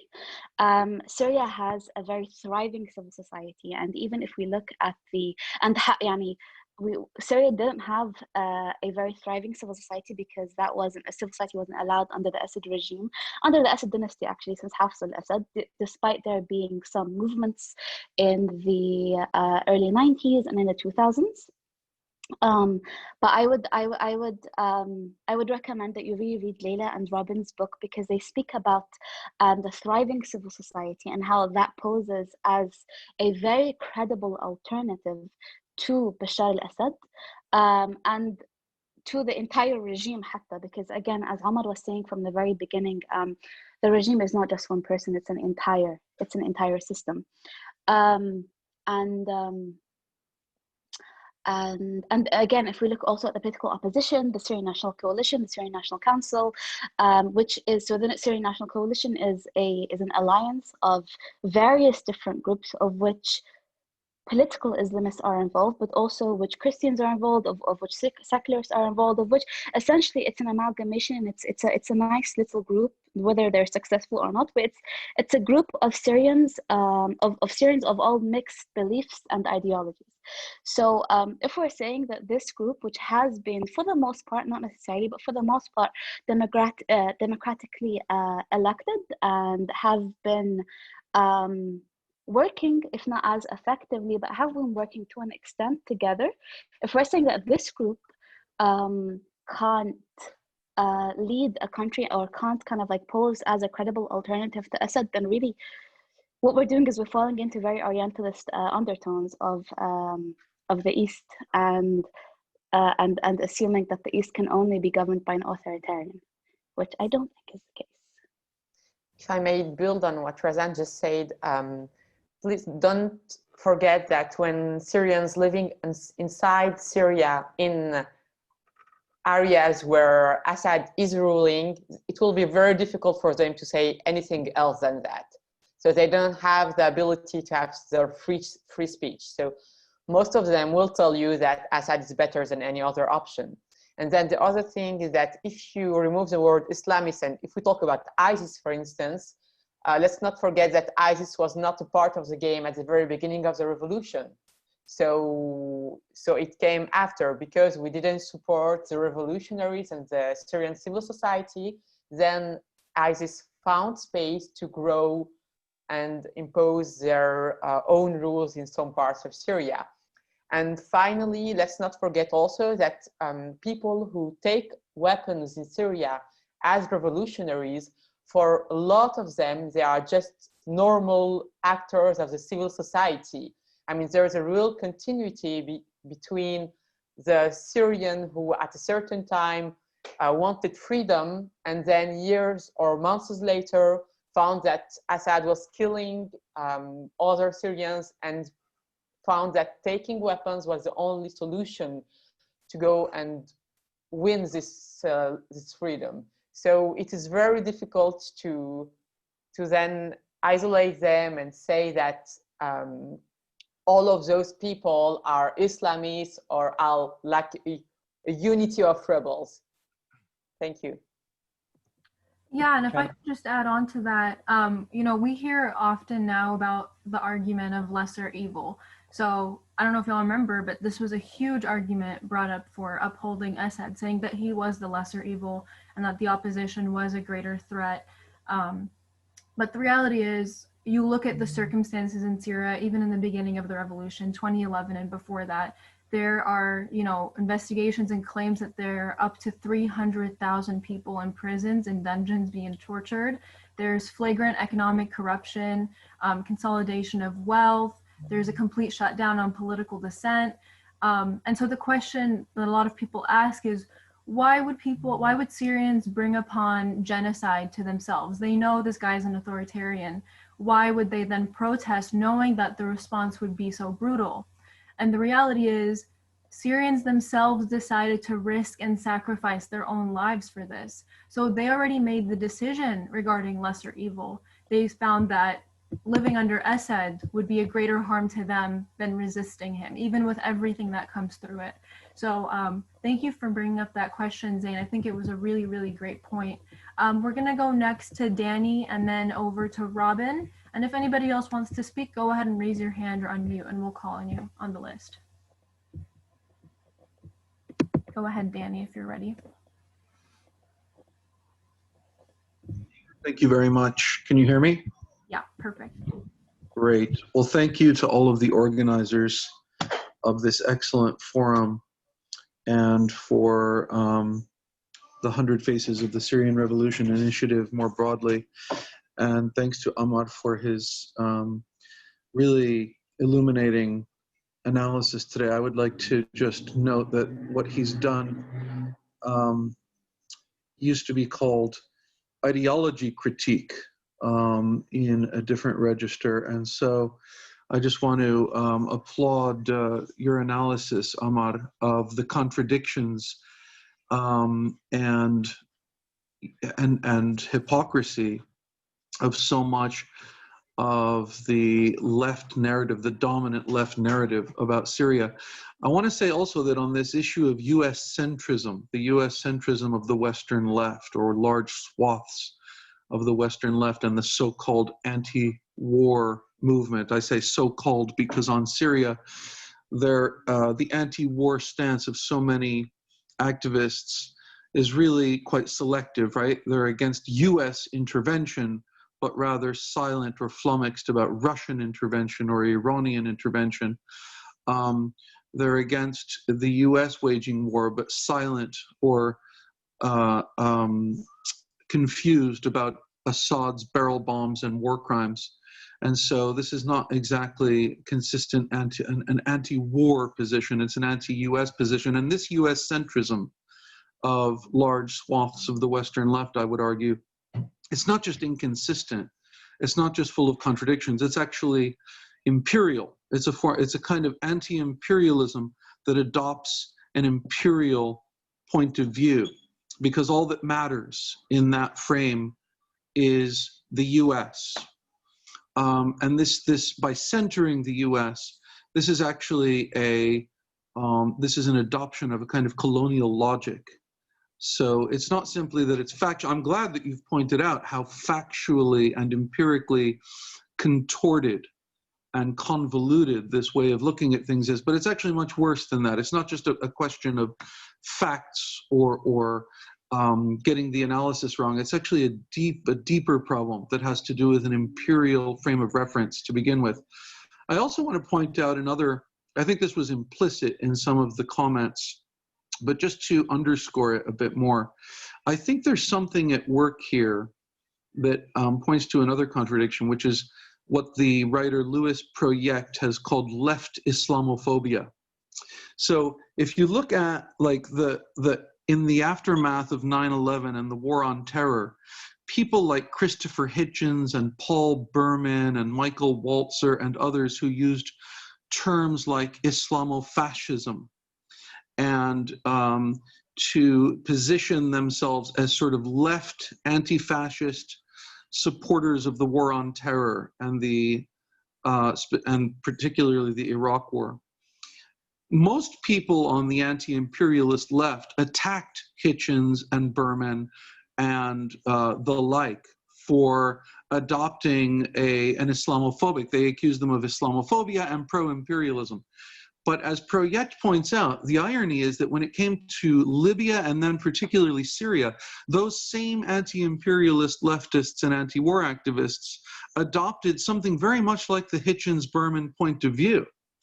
Of all of a sudden, anything even smacking of Islamism or Al-Qaeda, this became something in which all you had to do was say Al-Qaeda, end of discussion, even though in most cases it was actually deployed inaccurately. They were describing groups that had nothing to do with Al-Qaeda, that had in fact been fighting Al-Qaeda and ISIS. But nonetheless, you could just kind of wave this magic wand of Islamism or Al-Qaeda or Islamic militancy, and this was a kind of left Islamophobia, as Louis Proyect pointed out, and this was totally unacknowledged. You know, in other words, they had adopted the precise opposite position, the position that they had been attacking just a few years earlier, without ever acknowledging this shift. So I just wanted to point out or add this to the list of contradictions that you so usefully enumerated in your talk, Omar. So I just wanted to throw that in there, and thank you again for this presentation and this discussion. Yeah, if I can come in there. Yeah, I didn't mention Islamophobia, and you're right. Although I have in the past, even screamed it in some embarrassing situations against certain of the protagonists.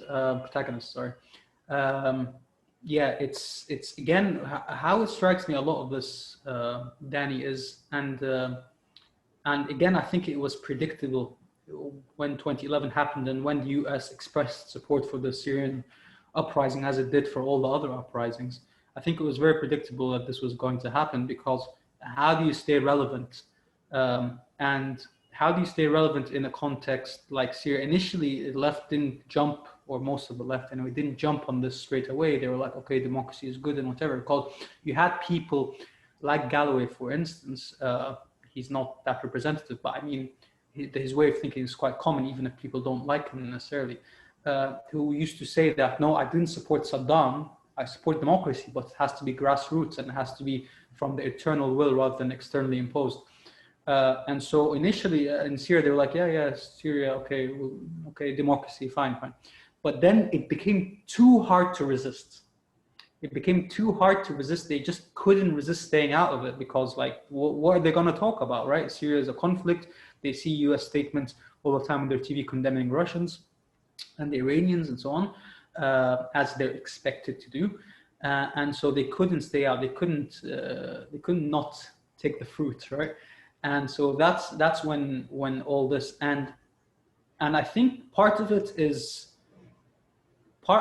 you're right, Islamophobia goes back in history, you know, a militant kind of secularism to an extent that informs it. And a lot of people haven't forgiven Islamists for Afghanistan, you know, the analogy that's always brought up.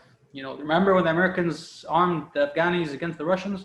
And it's never been forgiven since then. And a lot of them do view Islamism as an ideological competitor to their form of, to their, you know, espoused ideology. A lot of them view Islamism as a bourgeois, for instance, instrument. But I think I can't quantify how much is this and how much are the pragmatists, who are called pragmatists, who just wanted really to hit the Americans. So weren't necessarily motivated by ideological Islamophobia, but they just wanted to hit the Americans. And the way they did it, it strikes me as almost like a rebellious teenager against his parents, you know? You say you're for the war on terror, but look at what you're doing, mom. You know, like they want to show that they're a continuity actually from their parents, but they want to show that they're opposite, that they're different. And so what they did in Syria was like saying, you say you're for the war on terror, but actually we're better than you at the war on terror. You know, if you really were for war on terror, this is what you do. And so this is why it was unashamed kind of acceptance and adoption of these narratives. So when in Iraq, so what about Iraq, right? Like these people supported the insurgency against the Americans. Did the insurgency not have ISIS in Iraq? I grew up in Kuwait. Every single day when I went on TV, on the radio, you'd hear a bombing in Iraq, and you'd hear people, hostages, getting their heads chopped off. ISIS existed then. It was under a different name, ISI. So wasn't that part of the Iraqi insurgency against the Americans? It was. But as you pointed out, it was, they opposed people who mentioned this. They opposed people who mentioned like Hitchens and whatever. Hitchens is terrible, but like they opposed them by saying you're promoting Islamophobia. So it was literally about them, to put it simply. It's not about the internationalism, or it's about solidarity with faraway people. It was a harder position to take in Syria, to say that actually the nuances are as such, the small print is as such, but it's not as easy to get outraged about small print and to disseminate on your social media platforms and get hundreds of tweets and thousands of likes and so on by arguing on complex, nuanced policies. It's not as easy to say the US wants regime change in Syria like Iraq. That's easy. It's not as easy to say, actually the US wants a transition without Assad preferably, but if they don't, you know, they could let Assad stay in power. It's not as sexy, really, right? It doesn't flow off the tongue as easy. And so they took the easier choice. They didn't take the harder choice. They took the easier choice. And this is what led to a lot of the contradictions. Well, you know, they have the clout. So a lot of them talk like, actually, they always promote themselves as being against the mainstream media, but they are an establishment now. They don't debate anyone. They don't debate Syrians. They no platform them. They say you're supporters of intervention. We're not going to talk to you, even when sometimes they're not supporters of intervention. So they act as their own establishment now. And this is why, like I said, there were examples of, you know, Max Blumenthal and Gwen Norton and these kind of guys. These guys literally all in 2016, they're different from the other categories I'm talking about, but all in 2016, and Rania Khalid as well, famously. At the same time, they changed their positions in 2016. 2016 is the year when the Americans were actually in public talks with the Russians, when even the political opposition, which was soft on the Americans, were saying, Washington is supporting Damascus, Washington is supporting Assad, because of all the statements that were coming out of, especially John Kerry in 2016. He was saying things like, Assad should stay as part of a transition, the rebels should cooperate with Assad against ISIS, all these kind of things were being said. And precisely at this time, when it was clear where the Americans are going, these narratives came about. And these narratives came about, you know, American regime change. When that was the least time where you could think that regime change is what the Americans were doing. And 2017, 18, 19, 20, the CIA program, which was actually about, you know, limiting arms to the rebels, but the CIA program ended in 2017. And yet you still had Blumenthal, Norton, Khalid, all these people, they made an industry. And this is when they became famous, actually, after the Americans stopped even their so-called limited support, which, like I say, is actually regulation and constraining and more damaging. But even then, they made an industry out of it. So these three guys, for instance, these three journalists, Khalid, Norton, Blumenthal, they all changed their positions in 2016 at the same time. Why? Because they went from people who actually used to argue, ironically, they used to argue that America was kind of in bed with Assad against ISIS. So they knew the nuance. It's not that they didn't know it, they knew it. But they saw that they weren't getting the retweets. They saw that they weren't getting the likes. They saw that their narrative wasn't being easily grasped and disseminated. So they switched. They switched and they became very popular because of it, famous. And you know, now they have hundreds of thousands of followers and so on. So it became an industry, and it showed how much it's about them. You know, whether it's these careerists like the three I mentioned, or whether it's others, it's about them. It's about how they can, you know, feel about themselves politically, that they are radical activists at home. It's not about anyone else. And so this is why the narratives, and you mentioned the thing about Islamists. Yeah, like, what about Iraq? You supported the insurgency in Iraq. What about Hamas? Hamas aren't Islamists? Are Hamas not Islamists, but you support them? So it's very selective. I mean, honestly, if these guys come on a debate, they can get destroyed really easily. It's not even hard, right? You just point the contradictions 1, 2, 3, and 4. But this is why they refuse. It's not about them trying to reveal the truth or anything. It's about an industry at this point. And also, sorry to answer your question. Sorry, I know I went on a bit.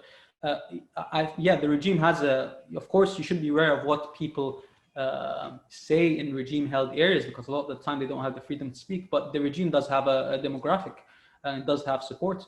All regimes do. All authoritarian regimes do. A lot of people support the Arab Spring. This happens, you know, and so it's not surprising that some people that you find people who said this. But in terms of Islamism and so on, yeah, the opposition could have been smarter with a lot of its utilization, but the regime pushed the Islamization of the opposition intentionally. And the Americans, in a sense, pushed it because they refused to separate, they refused, when the rebels were initially more towards the secular side or more towards the liberal side, they weren't supporting them. And so what happens is, to get the funding, they started growing beards and using religious rhetoric to get support from private religious funders in Kuwait and Saudi and Qatar and so on. So this is what happened. So the regime pushed the Islamization. And of course, the regime also relies on Islamists. The regime was saved by Islamists. No one talks about the other Islamists, the Shia Islamists. Hezbollah, are they not Islamists? The Islamic Republic of Iran, are they not Islamists? The Pakistanis, the Afghanis, the Iraqis, are they not Islamists? They're all Islamists. So yeah, I just wanted to address that. Thank you very much, Omar. I think Robin had a point to make. You had unmuted yourself. There we go. No, well, I was going to make a point, but unfortunately Omar is here, and just this second he's made it for me. So that doesn't really work. But it's very nice to see Omar and everybody else to see and hear you. I was just going to, yeah, basically he's said a lot of it. And going back to what Razan was saying earlier, it's true that the Western left is profoundly Orientalist and also racist, and that of course that the West in general is not going to understand Islamism, because all it knows of Islamism is Al-Qaeda. That's it. And it doesn't know that, for example, in Diraya you could have Shuhada al-Islam who might consider themselves to be Islamists, that their politics is deeply informed by their religion, and yet they're a kind of progressive, democratic group of people who don't want to oppress religious minorities and so on. So the West doesn't know about this. Also, though, what we have to recognize is that there's a problem of, there's an internal Orientalism. There's a domestic Orientalism in Syria.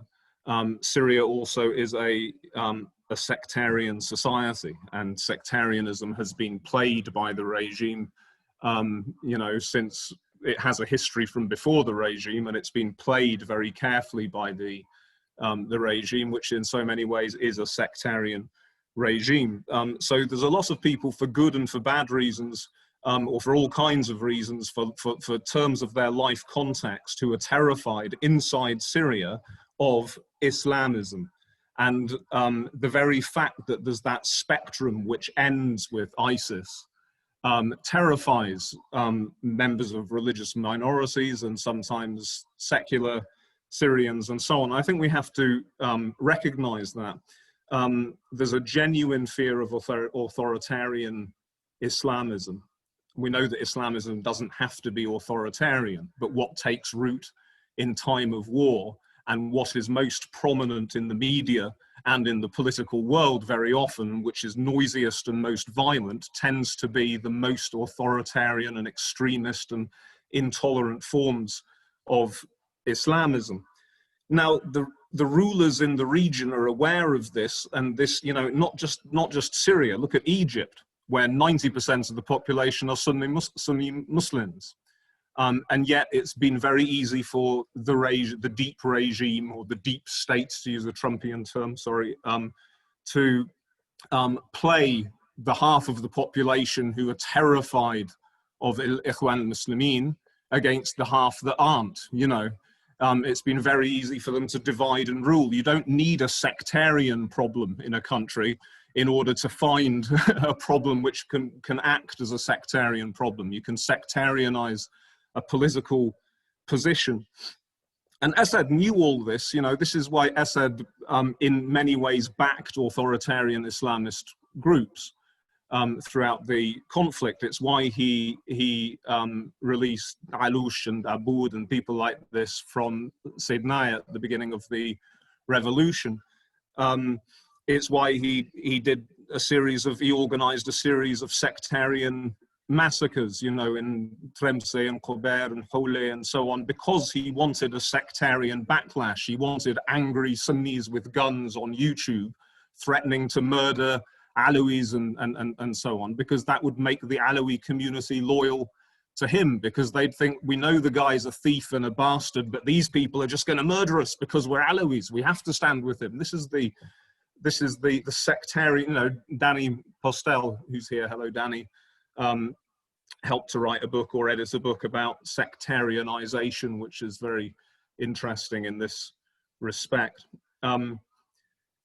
Yeah, I mean, I think that we have to, it's really painful to do it because of the position of defeat and trauma in which Syrians find themselves. But when we're dialoguing with Syrians who say things like, at the moment, there's no other option, we know he's a bastard, but there's no other option, I think we have to be self-critical and recognize that there were certain aspects in the revolution itself which were helped along by the whole context of the war which Assad started and by him himself.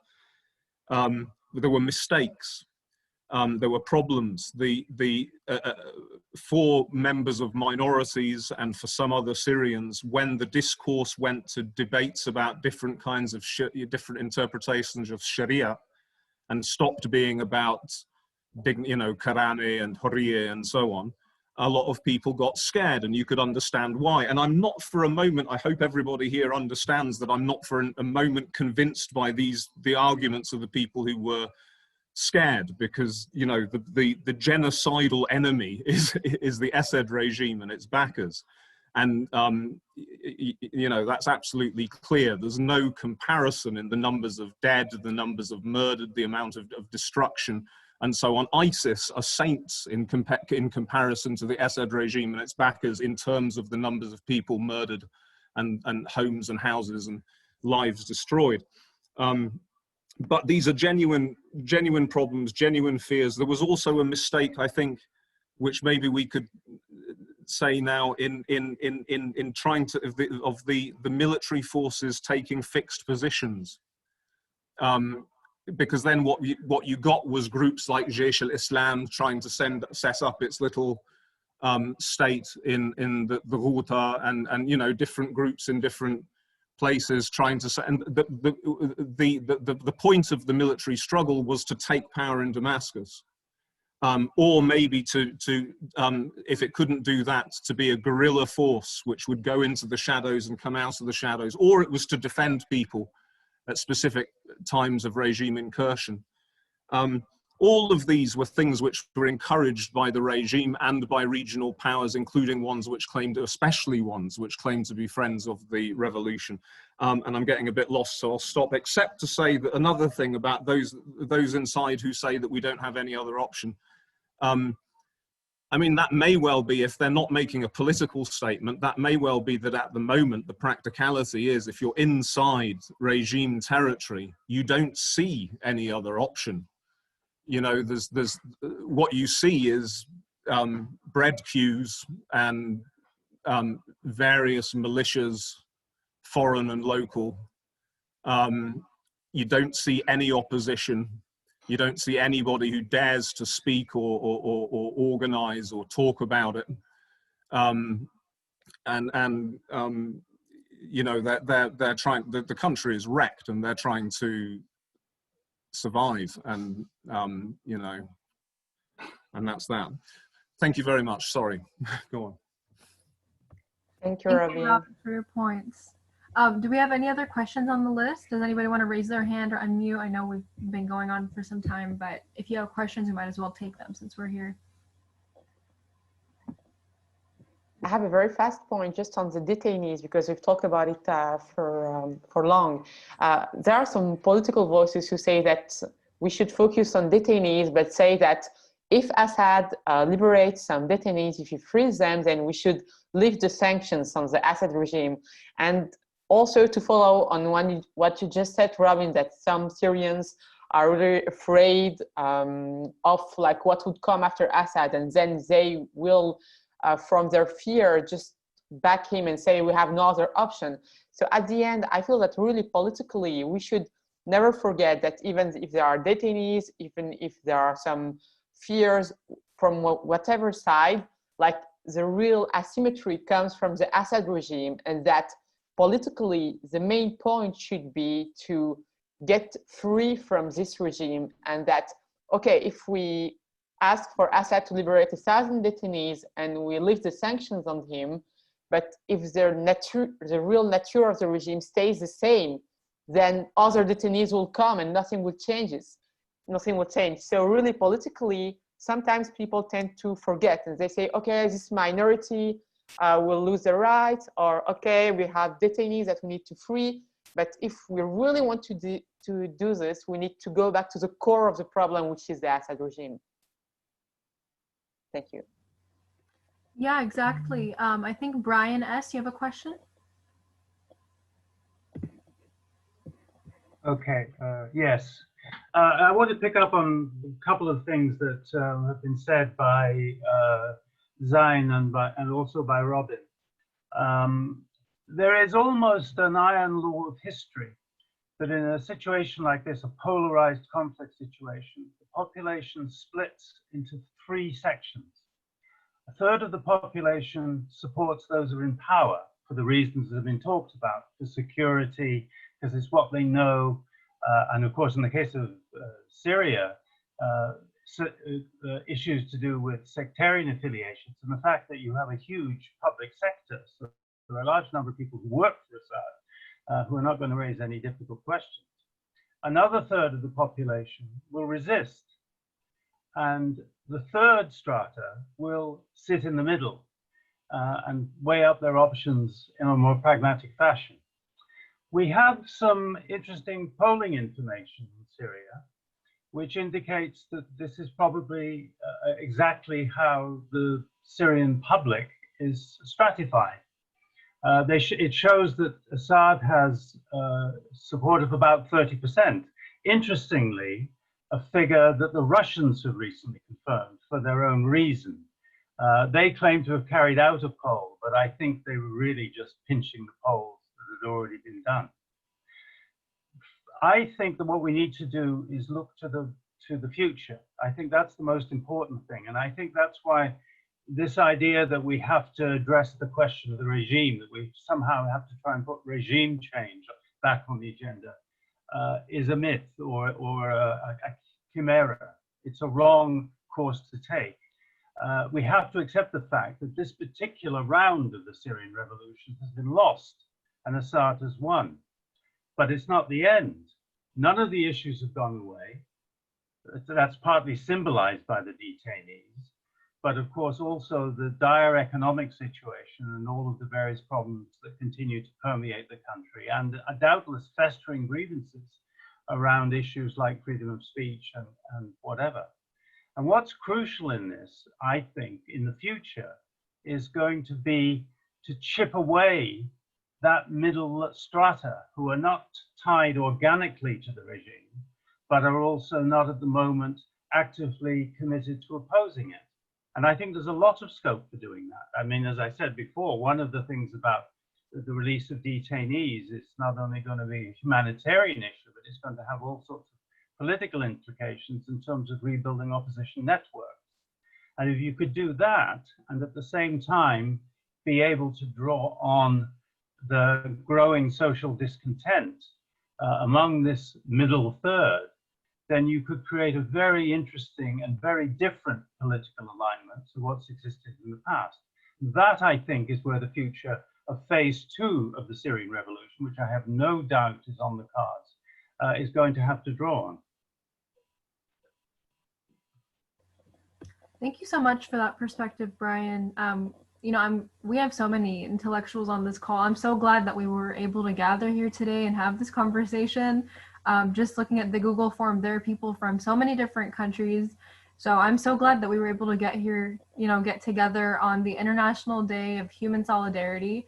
So give yourself a check for that one. We did something really cool today, and I'm so happy to be in discussion with you all. Huge thank you to Omar for leading this talk. You're like an encyclopedia. You have so much knowledge on these topics. And if you want to learn more about him and his work, find him on social media, look up his writings online. And then a big thank you to the 100 Faces of the Syrian Revolution campaign team, Leila, Razan, Salam, Muhammad, and then the people who weren't able to make it today. Thank you guys again. Since we weren't able to live stream, I'm going to post this to our YouTube and then our Facebook. So be sure to check it out, share it with your friends. And if you have any further questions, DM us and we'll make sure we get you the resources and help you need. But thank you all so much and have a great rest of your day or night. Bye, everyone. Thank you, Malak. Thank you. Thank you, everybody. Thanks, Malak. Thank you, everybody. Thank everybody. It was Thank you, everybody. Thank you. Thanks. Goodbye. Cheers, man. Bye.